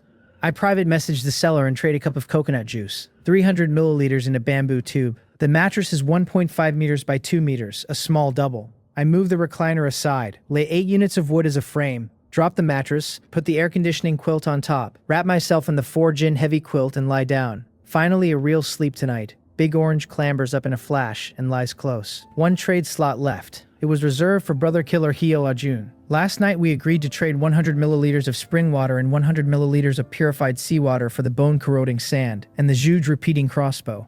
Plans change. He has not replied to my private message. Probably busy. I scroll trade listings bundled under the bed comfortably. The exchange is full of garbage. Ballpoint pens, stockings, garbage bags, dead battery electric fans. I cannot see practical items at this rate. I need a definite goal. After some thought, I search crafting blueprint. According to chat, as long as the required materials are gathered, the blueprint transforms them into the corresponding item. To build a bed without a blueprint, I would have to handcraft the frame, calculate mortise and tenon, assemble and polish. With a bed blueprint, just feed it wood. Blueprints are reusable, so they tend to be more expensive than finished products, but some are cheap because the items produced are not difficult or have limited use, like a charcoal scroll. I find one, earthenware crafting blueprint. Common grade, collect required materials to craft earthenware. Finished pottery size depends on quantity. Materials are soil and water. 60 wood, about the same as the mattress. I private message and offer coconut juice, but the seller has fresh water already and asks for coconut meat instead. Done. This blueprint comes at exactly the right time. I need larger containers urgently. The most I can get is 6 liters of seawater from chests per day. Enough on paper, but not enough for the high-quality items and tools I want. If I had had more seawater tonight, I would not have settled for 2 gin of meat. COG Gong clearly hunted more than one beast. A view of Brother Killer's life back. A plain-like area, scarce trees and stones, lush grass thick with herbivores and the predators that follow them. For 99% of survivors, that start as a death sentence.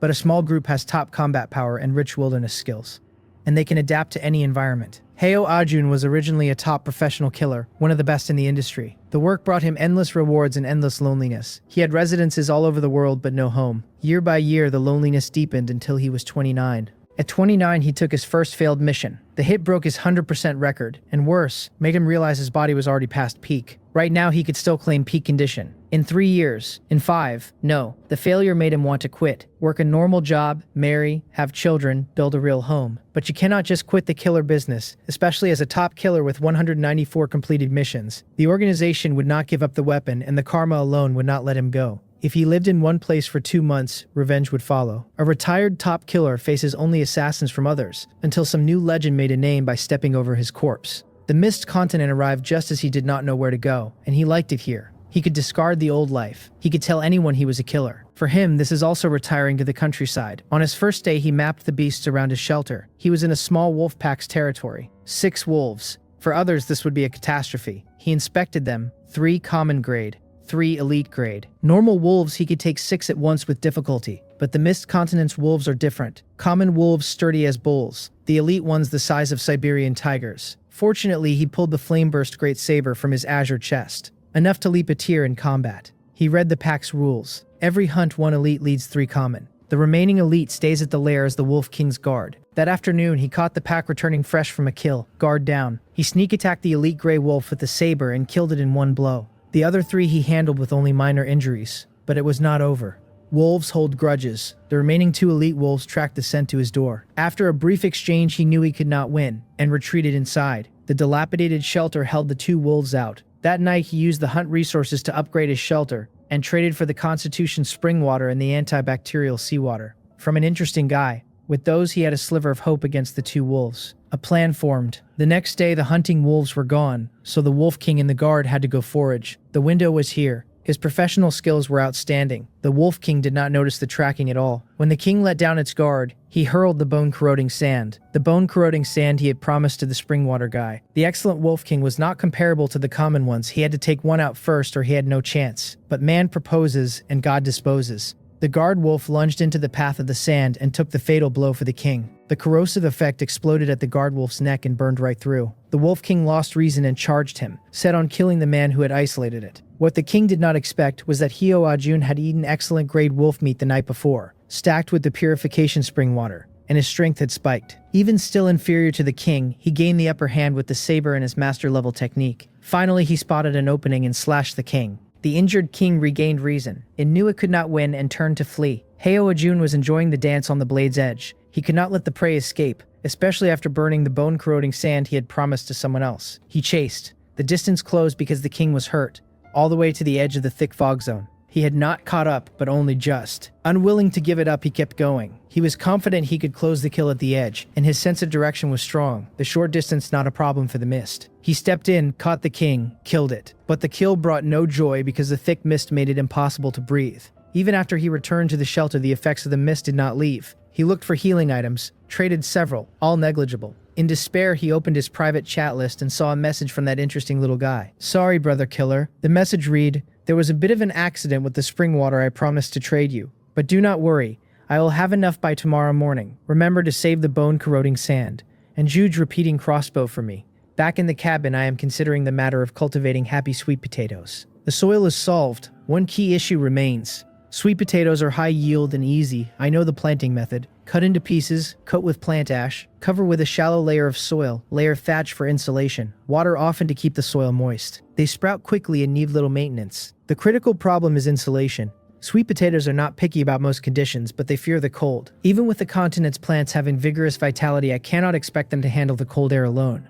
Do I have to wait until after bitter winter to start? A private message arrives. Heyo Ajun. He writes that he is relieved to see I have gone back on my word too. I am stunned for a second, then realize he means our deal. I tell him strictly I did not go back on my word. I just postponed. Right, exactly, he writes. Then it was just me unilaterally going back on my word. I write, "Aw, brother killer. I treated you with sincerity. How could you sell the items to someone else? Can you imagine how much my young heart is hurting?" He writes that he did not sell them to anyone else. He used them himself. He owes me this time, but if nothing unexpected happens, he probably will not have a chance to compensate in the future. I am shocked. The line sounds like a final testament. Has Brother Killer been seriously injured during a hunt? I ask what happened. Are you hurt? This is the Mist Continent with all sorts of magical healing items. If you are in trouble, I will try my best to trade for some. Do not give up on treatment. Silence for a few seconds. Then he replies. He laughs and writes, "I did not expect it, but you are actually a pretty good guy. But do not bother. I have already tried. Healing items are useless." I press, "So you really are injured? What exactly is going on that even healing items are useless?" Honestly, I do not want anything to happen to him. His strength is formidable and might help me in the future. We have a good relationship and he certainly has a lot of beast meat, a long-term trade. He says fine, he will tell me, consider it a warning. Over half an hour he details the environment around his shelter. The wolf pack, the chase, the fog. I listen silently. By the time he mentions the chase, I already have a suspicion. He was eroded by the mist. If there were enough spring water now, he would only need to hold on until midnight, when his trade count refreshes, and I could save his life. Unfortunately, the spring eye produces too slowly. It will be dawn before 200 milliliters accumulate. Based on my experience, lasting until midnight is slim, let alone dawn. Otherwise, Huang Jie Duing would not have been so desperate to trade. I have to treat a dead horse as alive. I inform Ajin, then add, do not get your hopes up too high. As far as I know, one can last at most 3 hours after being eroded. Unexpectedly, Ajin is excited and his replies speed up. Is what you said true? Spring water can actually treat mist erosion. I tell him to listen to the whole thing. Yes, it can treat it, but I do not have any right now. I have to wait until at least dawn. 10 plus hours away, how is he going to hold out? He says he can hold out. I tell him this is not playing house. You cannot just say you will hold out and expect to hold out. He insists. I say it again, 2 or 3 seconds, then I get it. I ask if he has some item that can extend his life. He says, holy crap kid, your brain works fast. He sends item info. Vampire essence. Excellent grade. Condensed from the essence blood of a legendary race with undying abilities. After being applied to the chest, it can trigger some of the vampire race's abilities, granting an undead body for the next 24 hours. I traded for this at a great cost, he writes, thinking I would just live one more day at a time. Did not expect there is truly a way out. I am shocked. A life-saving divine tool. And not just for saving life, also for risking it. The poor fear the aggressive fear the reckless, and the reckless fear those who do not value their lives. Playing with your life at any moment, and playing with your own life specifically, who would not be afraid? Ajun does not expect me to associate so many things, only sees the halted replies. As a killer, he quickly calms down. The value of spring water was already high, and in this situation, no matter what I want, he has no bargaining room. He is in a very tight spot. The mist forced him to use all 3 trade slots today on healing items, and 1 excellent grade vampire essence. Given time, with his skills, he could obtain many precious resources, but it has only been 2 days. After a silent moment, he writes, brother, I am practically penniless right now, but there is still all of tomorrow save the spring water for me. I will gather resources to trade with you, and no matter what I get tomorrow, this flameburst great saber will be yours. The words interrupt my wandering. He thinks my lack of reply means I am raising the price. I write back, what are you saying, brother? Since I told you the spring water can save your life, it means I truly hope you live. Keep the flameburst great saber. It would be a lie to say I do not want it, but it can only exert its greatest power in your hands. He goes silent for a long time and finally replies, telling me we are both men and he will not say much else, just thank you. He had just been prepared to give all his assets to me. After years in the dark zones, he had seen too much of the dark side of humanity and grown used to indifference, his own included. Because he feared forming emotional ties and implicating others, he kept himself closed off. The kindness from me today catches him off guard. It is also the first time in his 10+ years in the killer industry he has seen the light of humanity. In the mysterious Mist Continent 2 shelters, thousands of miles apart, form their first bond. He writes, from now on, my life is yours. If you ever need it, take it anytime. I tell him I accept your thanks, but keep your life for yourself. He insists he is serious. I tell him, oh, all right, do not be so mushy. From now on, we cooperate closely and survive well. He says that is a must. From now on, what is mine is yours. I turn and pat Big Orange's head. Looks like we will not be short of meat from now on. A happy noise. You perked up the instant you heard meat, did you not? For me, purification spring water is not precious. It is a mass-producible resource, so I cannot bring myself to gouge people on price. Of course, that excludes strangers with whom I have no connection. Before trading the spring water, I have one more thing. Ajun has only been active at the edge of the thick fog zone and has not gone deeper. He does not know about the Fogbreaker totem. I tell him to take advantage of the undead body tomorrow to go into the mist and obtain the Fogbreaker reward. The totem reward is based on the survivor's current overall progress. Given his destitute state right now, an S-grade reward would be hard, but an A is easy. Since I am telling him, he should aim for the best. Besides, the guy does not lack ability. If not for this accident, his progress would have been further than mine. He wiped out a wolf pack with a mortal body in 2 days. With combat power like that, I do not believe anyone stably defeats him, even believing the world has fighters above him. I tell him not to rush the raiding, use the undead body to slaughter all the beasts near the shelter he can defeat first, gather resources, then go for the totem. After finishing the chat with Ajun, I quietly check trade postings on the world chat. Although I used today's quota, I can scout practical items for tomorrow. Unless special circumstances arise, I do not intend to use purification spring water as currency for future trades. Although it can be mass-produced, it is only 300 milliliters per day, and most special effect water resources need over 50 milliliters per use. Big Orange and I need a fixed 100 milliliters daily, and if Ajun can really provide meat long-term, I should also share 50 with him. The remaining 150 has to be saved for emergencies. Otherwise, if I accidentally enter a thick fog zone one day, I do not have a second vial of vampire essence to save my life.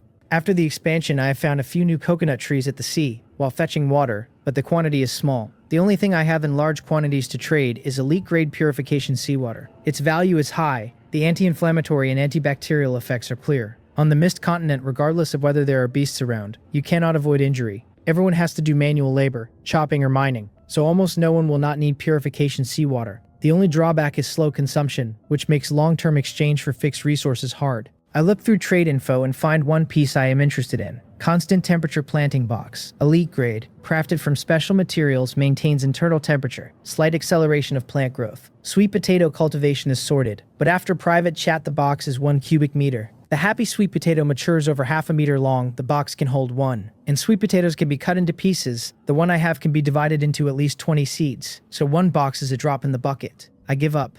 3 hours pass. The night is still long. I wrap myself in the quilt, lie on the big bed, and fall asleep without realizing. So cold. I wake in a daze. The fire has gone out at some point. Only sparks remain. The night is unbearable, the inside of the cabin like a refrigerator. The weather forecast only shows daytime, but indoors is below 0 now. The level 2 boards are seamless but not insulating, and under just a thin cotton quilt I am shivering. I get up to relight the fire and move around until my body temperature returns. Big Orange is sleeping soundly at my feet, its pure yang body keeping my feet from freezing. Twice more I wake in the cold and add firewood. Even after 10+ hours of sleep, my sleep quality is poor, no deep sleep. I develop a slight fever. Fortunately, the spring water regulates my body. I do not know how the survivors without enough warm items survive. I am in the top 1% per the Fogbreaker totem, and even I find the cold tricky. A few hours before dawn I make breakfast. I put the 400 grams of meat left from last night on the fireplace. The frozen meat softens under the heat. Big Orange has woken up at some point and is squatting by the bed, eyeing the meat. I tell it no wonder they call you a little glutton. You did not wake up in this cold, but the moment I cook something you wake up immediately. A happy bark. All right, I cannot eat that much. There is a portion for you. I do not know when you will grow up. I am counting on you to help me dominate the battlefield. Big Orange has a huge appetite. The 2 pieces of hyena meat from Seo Jigong would have been enough for me alone for several days. With Big Orange, it is all gone in one night. The announcement said native creature activity will greatly increase today. Should I take Big Orange out to try? Big Orange is still juvenile and the system rates it common grade, but its size is about that of an ordinary hunting dog. If a dog of this size can hunt, then a saber-toothed tiger should be even fiercer. I have no understanding of Big Orange's combat power, only that its strength is very strong. When I tried to mess up its newly groomed fur last night, it struggled hard and escaped my grip with ease. Now my body has at least been enhanced by elite-grade hyena meat and 2 days of spring water. Much better than an ordinary person. For Big Orange, that bit of strength is nothing. After the meat is roasted, I tear off about a quarter for myself and give the rest to Big Orange. It eats a lot and grows fast, its size increasing at a visible speed. After my piece, the familiar fire kicks in. Squats, jumps, push-ups to absorb the surge, then I keep going at lower intensity. The system announcement put pressure on me. Native creature activity is becoming frequent. I will do 1 or 2 physical training sessions every day going forward. The weather page reads sunny, -3 to 5 Celsius, sunrise 10 in the morning, daylight 6 hours, climate trend bitter winter is getting closer. Cherish this good weather and try to collect food and cold-resistant supplies. Daytime is shorter, 6 hours, I have to cherish it. I stand at the cabin door, feel the howling wind, grit my teeth, put on the trench coat, and walk out. First I take 2 boxes for seawater. This seawater is for the big financier. After 2 trades with Wang Ixin, intentionally letting him take advantage, we have established initial trust. We agreed for me to use the spatial backpack this morning. Conditions are borrowing and returning will be done through the friend gifting function, so it will not affect the once-a-day trade. Secondly, I will first gift Wang Ixin 2 boxes of purification seawater as collateral, so even if I take the backpack and do not return, he does not lose much. Finally, after borrowing, the 2 boxes of purification seawater become the payment, no need to return. While the bead purifies the seawater, I dig soil hard. I want to use the pottery blueprint to make as many utensils as possible. Half an hour later, I have the spatial backpack and load a full backpack of soil. Head for the beach. Soil and water both satisfied. As my thoughts move, the crafting blueprint glows soft white. The soil and seawater enveloped by the light rapidly take shape and solidify at a speed visible to the naked eye. This pass, I produce a water vat with a 50-liter capacity, 2 clay pots for soup and cooking, and several bowls, dishes, and cups. I fill the vat with seawater and stuff it into the spatial backpack. On the way back, I collect all the new coconuts at the sea, 6 in total, and return to the shelter easily. The spatial backpack is really useful. If I had to carry all this by hand, I could not finish even after working myself to death for 2 days. With the backpack, it only takes a little over an hour. There is time left before the agreed return, so I go transport the elite-grade soil I found near the bamboo forest yesterday. Almost an hour of digging, and even with my enhanced body, my hands on the pickaxe are chafed and blistered. But it is worth it. The plot outside the cabin window is now piled high with leaf mold. The planting temperature problem is not solved yet, but there must be a solution among the strange items in this world. The backpack time expires. Reluctantly gritted teeth, I return it to the big financier. The communicator buzzes. Heyo Ajin. I contacted him before dawn to tell him I have enough spring water. He said no rush, he wants to use the undead body to hunt some beasts before trading so he can give me meat alongside it. Xiangrang, he writes, the system announcement was right. An extraordinary number of beasts today, so far he has taken down 4 elite grade. Brother Killer is awesome, I write. I am genuinely shocked. Even with the undead body, without skill you cannot get to that level in 3 hours. If it were me with the undead body, just a legendary punching bag. He laughs and says the harvest is pretty good and he is preparing to enter the thick fog zone for the totem. Alright, I write. As long as you are confident in an S rating, let us trade now. We conduct our first trade of the day.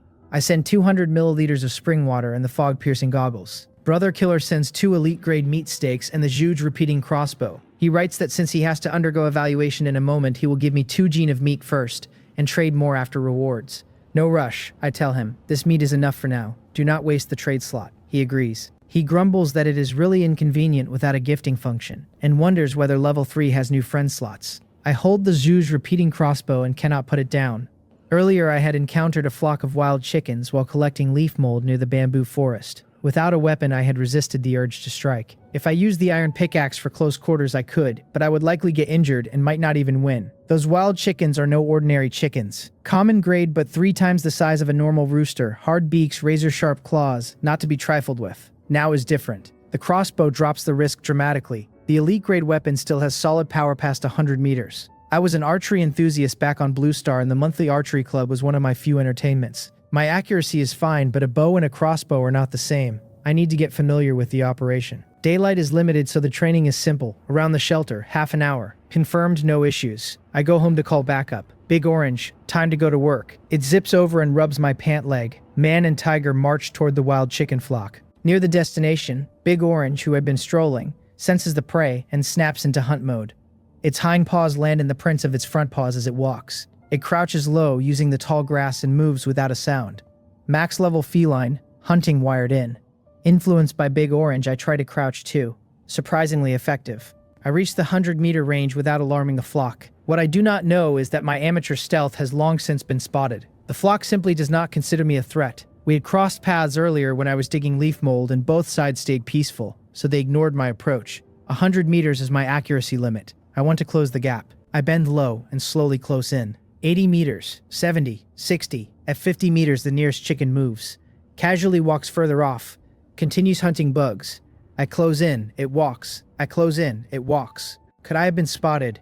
The realization lands. What I saw as perfect concealment looks like a joke to the chickens. My face flushes even though no one else is around. So embarrassing, really so embarrassing. Since you look down on me, I tell the chicken inwardly, do not blame me for being ruthless. Eat my 5 arrows. To ensure accuracy, I fire 5 at once. 5 whistles in half a second. 3 miss. 1 hits the body, 1 hits the neck. I actually was aiming for the head. The result is the same. The elite grade bolt punches through the neck and continues with undiminished momentum into the soil. The wild chicken lets out one mournful cry and collapses. I laugh. Looks like this genius has talent for hunting. I walk over to loot. That is when the surroundings go quiet. The ambient noise of 30 or 40 wild chickens foraging for bugs cuts out instantly. They all raise their heads and stare at me. 2 seconds later, they all charge at once. Holy crap. Are these even chickens? In my understanding, the others should have scattered after one was killed, not swarmed. Big Orange. Time to run. 30 or 40 wild chickens would be hard for even Hyo Ajun, let alone us. Big Orange, hidden until now, pounces toward the nearest chicken like a bolt of lightning. A simple paw swipe knocks the chicken to the ground, then a bite through the neck. Less than 2 seconds. The remaining chickens stop in their tracks looking at the appearance of Big Orange. Big Orange, still locking the throat, senses something. A tiger's roar rings out and the flock scatters and flees. The 2 common-grade wild chickens drop a little over a pound of chicken meat in total. For some reason, 1 wild chicken does not drop a mist bead. I guess strength matters. Mist beads condense from flesh and blood. The wild chicken's body is not big and its strength is not outstanding, so the energy was not enough to condense a full bead. Plus 2 iron chests. I open them. Each chest has 1 item. The first is a set of casual men's clothing. Not bad. At least I have clothes to change. The second is a common-grade short knife, which I plan to use as a kitchen knife. Overall, mediocre. Just 2 common wild chickens. No big haul expected. The items from monster chests are shabbier than the system-distributed ones, probably tied to prey strength. Brother Killer pulled many elite items on day 1 because his prey was a wolf. Between a wolf and a chicken, it is clear who is stronger. Big Orange surprises me. I had thought it would be a mascot until adulthood, but its combat performance today completely crushed mine. I pat its head, Good job, I will grill you an elite meat cutlet tonight. A happy noise. Daylight is almost over and today is again a day with no tree chopping. Fortunately, the big financier exists. Otherwise, who knows when I could upgrade to level 3 by myself. I had never felt daytime was so insufficient back on Blue Star. I had planned to chop yesterday but spent the day moving soil. Today, pottery and hunting. I found a few elite grade trees in the leaf mold area, originally common grade fir, likely upgraded by the nourishment of the soil. 40 minutes to dark, awkward to start anything significant, but I will not waste it. Why not walk around behind the shelter? After level 2, I have not explored behind, completely unknown. My current position is to the left of the shelter. I pack the spoils into an empty chest and plan a semicircular detour to the back, then return directly. Man and Tiger unhurriedly check for resources. We discover a peanut field, white-skinned peanuts, common grade, a nutty plant with high-quality protein, high in calories and oil. A good choice for consumption, providing moderate fullness. Peanuts can be eaten, pressed for oil, ground into powder for seasoning. Broad uses. The field is small, a dozen plants. Even with the continent's plant size, collecting all of them would only yield 10 caddies. Not a problem, I have a large rotting leaf soil patch. Some get eaten, some saved for planting. I note the location and continue. Just when I think today's exploration is done, I find a large patch of berries directly behind the shelter. I pick 2 and taste them. Shape and taste similar to plums, sweet and sour. Quite refreshing. The berries are abundant. Storage will be short because of high water content. Maybe 5 or 6 days even in cold, but at least no shortage of fruit. The shelter location is actually quite good. I used to envy others near rivers or farmland. After a few days, my spawn point is not bad. Coconut trees and seawater in front, elite grade wood and soil to the left, peanuts and fruit behind. A survivor's needs covered. The sky darkens, unknown roars come through the distant fog. Big orange tenses, bear's teeth, low growl, scanning. I run for the shelter. Wild beasts are active even in daytime now. Night is worse. I make it back before full dark. First the fire. As the flame lights up the cabin, my tense body relaxes. I need to be more careful from now on. Daytime is precious, but I cannot cut it this close. Safety first. I pour coconut juice and the cool sweet drink hits. Refreshed. Dinner. I take the chicken meat from the chest, drop it into an earthenware pot, add elite grade purified seawater. Cover. Place in the fireplace to simmer. Things are looking up. I am having chicken soup on the mist continent. My salivary glands are working overtime. So many days without normal food. Last night's elite-grade hyena meat was good, but only pan-fried on a stone slab. Fragrant without seasoning, something missing. Today is different. Authentic wild chicken soup. The unadorned deliciousness even without salt. A private message lands. I expect Brother Killer or Big Financier, but it is unexpected. Huang Jidiang. He asks whether I have any elite-grade wood or stone. Says he can trade iron with me. I straighten up. Upgrading to level 3 needs 200 wood and 200 stone, not hard for some lucky ones. Wang Ixin, with the excellent grade axe and spatial backpack, can gather them in half a day. The reason I have not upgraded is iron. I asked Brother Killer and unfortunately no traces of iron near him either. Iron is extremely scarce. Let alone the 3 of us, I have not seen anyone trading it in chat. I am very surprised by Huang Jidang's inquiry, only able to sigh that he truly is someone who dared to enter the thick fog zone on the first morning. I write, I have both elite grade wood and stone. How do you want to trade? He writes, for wood 1 to 5. 1 iron block for 5 elite wood. For stone 1 to 3. Too expensive, I reply. Although iron is scarce, it is ultimately common grade while my wood and stone are elite. If I guess right, Huang Jidiang is preparing to upgrade to level 3 with elite materials. A level 3 shelter built from a large amount of elite grade materials. Defense alone surpasses one made of common materials. I marvel inwardly. What a grand gesture. Although I have thought about using elite grade for the level 3 upgrade, it was still just an idea. He has already acted and is close to finishing. He writes, it is not expensive, this is a fair price. Iron is currently priceless, and elite grade wood and stone are rare, but there are still others selling. After thought I reply, alright, I go with the price, but I do not have materials on hand right now. How much do you need? He says he still needs 150 stones and 100 wood, and the trade must be by tomorrow night at the latest. Tomorrow is fine, I write, but the quantity is too small. By his ratio, I would only get 70 iron blocks, not useful to me. He says he only needs this much material now. I write, are these materials all for upgrading? After upgrading, there will definitely be new constructions. Are you planning to upgrade in elite and build in common? That silences him. He had overlooked it. He is not short-sighted. Anyone who can upgrade their shelter at this point is no ordinary person. He was simply focused on the upgrade and strictly planning resources, wanting maximum utilization, which led to him exchanging only for current needs. He writes, alright, but I can only offer another 100 iron blocks for a total trade value of 170 blocks, and you have to guarantee the minimum quantity of 150 stones and 100 wood. I confirm. I will contact him at this time tomorrow night. I immediately contact Wang Ixin. Big financier, how was the battle today? How much granite did you get? He replies fast. With a spatial backpack, everything is different. He diligently mined stone all day and got over 900 pieces of granite. Holy crap, Boss Wang is awesome, I write. He says it is nothing. Come on, big brother. How much do I need? Trade him some elite grade seawater. Because I used 2 boxes of purified seawater to borrow the backpack today, he actually is not lacking water at all. His offer to trade for seawater is a return gesture, indirectly proving his character is not bad. At least he will not abandon someone after getting what he needed. Meanwhile, in a small wooden house thousands of miles away, Wang Ixin is eating compressed biscuits from a treasure chest and drinking purified seawater. He mumbles, "Why is Big Brother taking so long to reply?" The communicator buzzes. He sees the text and sprays purified seawater across the floor. I need at least 650 stones. Huang Jidang needs a minimum of 100 wood, which exchanges here for 20 iron. The remaining transaction limit of 150 iron requires 450 stones. Add the 200 stones for my own upgrade. 650 is just right. A few extra would be even better for post-upgrade construction. Wang Ixin writes, "Big brother,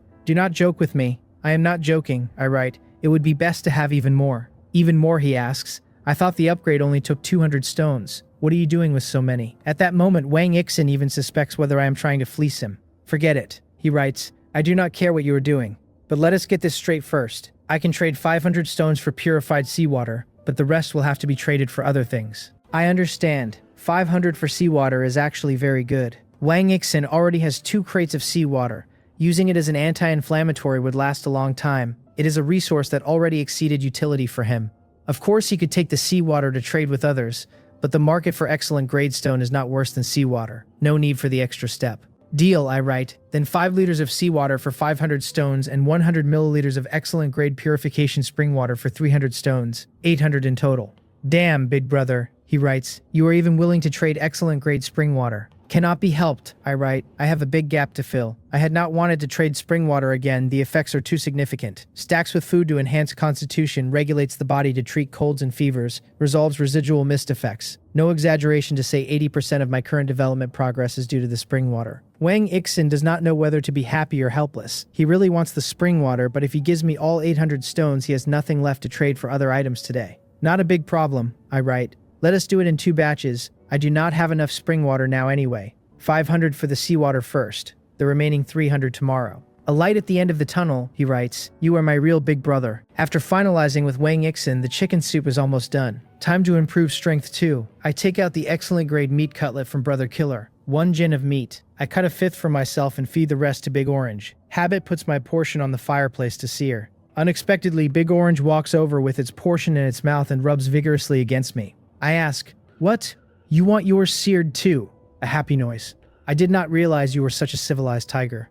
After eating my leftover meat cutlet this morning, Big Orange immediately felt it was much more delicious than what it had eaten last night. As a smart tiger, it figured out the difference was the fireplace processing. Although the Pooper Scooper's hunting skills are trash, he has a way with food, so Big Orange decided that its portion from now on has to be processed by me before being eaten. After the human and tiger finish the cutlets, Big Orange lies down to rest while I burn off the energy surge again. Big Orange cannot understand what the Pooper Scooper is doing. Even if the food tastes good, is it really so delicious that he has to jump and bounce around? Half an hour later, it has all metabolized. Although I do not feel hungry because my whole body is full of energy, I cannot wait to take the chicken soup out of the fireplace. A thick, fresh aroma fills the cabin. I use a ceramic spoon, blow on it. 1 mouthful goes down. Fresh and delicious. Even the cold around me seems pushed back a bit. After several more gulps, I sigh. This chicken tastes very chickeny. Too bad I do not have any friend slots left. Otherwise, I could send some to Brother Killer. While drinking, I browse the exchange.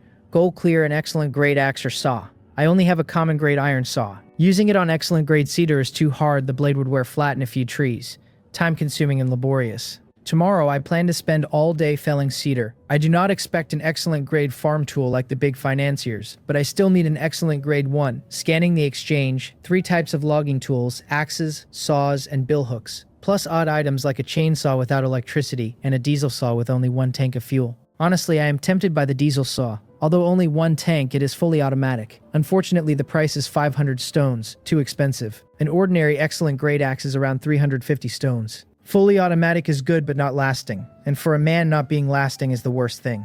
After hesitating, I choose an excellent grade cleaver saw, mainly because the price is 50 excellent grade stones, which I just happen to afford without negotiating. Steel cleaver saw, excellent grade, forged from high quality steel, Dual purpose, one side a sharp saw blade, the other a cleaver. The felling method decided by the thickness of the tree. I am satisfied. It can both chop and saw. The blade reaches 1.2 meters. Can even be used as a weapon at a critical moment. After the trade, I only have one trading opportunity left. I have not decided what to use it on, so I check the channel. Brothers, things are looking up for me too. Today I got an excellent grade item from a bronze treasure chest.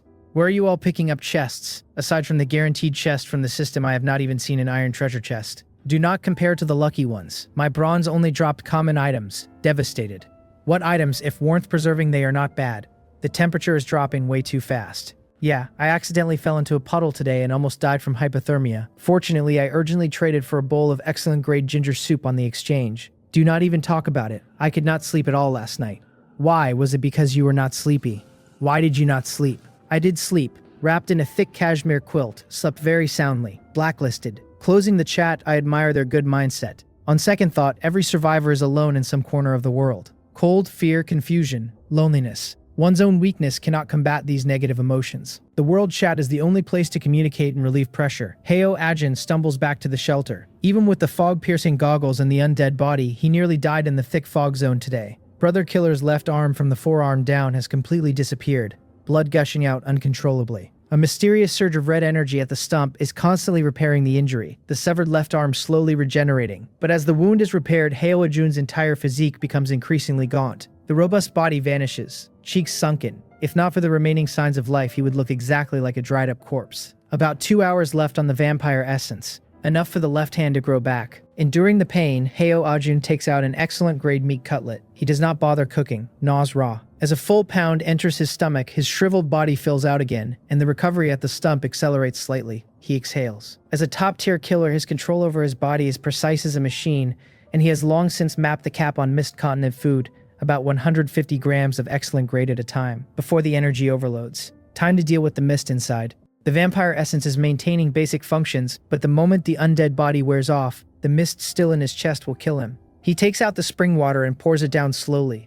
A smile plays at the corner of his mouth. He really has to thank Cheongrang, otherwise he would have really kicked the bucket here. He opens the communicator and finds I have already sent him a message. Brother Killer, look at this. Chicken soup. Authentic free-range forest chicken, incredibly delicious. Too bad we are not friends and I cannot send it so you do not get to enjoy this treat. A picture attached, large chunks of chicken and golden chicken soup steaming in a clay pot. He shakes his head and laughs. This kitty clicks the picture again and unconsciously swallows his saliva. Inside the island cabin, I am holding the repeating crossbow and practicing inside the cabin. Due to the morning's hunt, one of the bolts flew off to who knows where, so only 9 of the original 10 remain. Thinking about the one trading opportunity left, I had checked the exchange earlier. Ordinary bolts are 1 stone each, excellent grade 10 times that. 1 bolt for 10 stones or 1 excellent grade stone. A private message. I pull a bolt that is a third of the way into the wood. Set it aside, take out the communicator. Heo Ajin. You kids sent that picture on purpose to make me jealous, he writes. If you really wanted me to have chicken soup, you cannot gift it, but you can trade it. Oh, Brother Killer, I write. What are you saying? I was just afraid of wasting your daily trade limit. With a Doge face tag. The truth, I have nothing I urgently want to trade for, even the bolts are not a priority. While he spent a lot of stockpile yesterday on mist solutions, and every slot is vital. He writes, I do not mind, I had a bumper harvest today. My eyes light up. Got an S-rank evaluation for the Mistbreaker totem. What good stuff did you get? Post it so I can feast my eyes. After a long while, I see typing repeatedly. I wonder what the hell Brother Killer is doing, writing an essay. The other side eventually sends 1 letter and 1 symbol. S+.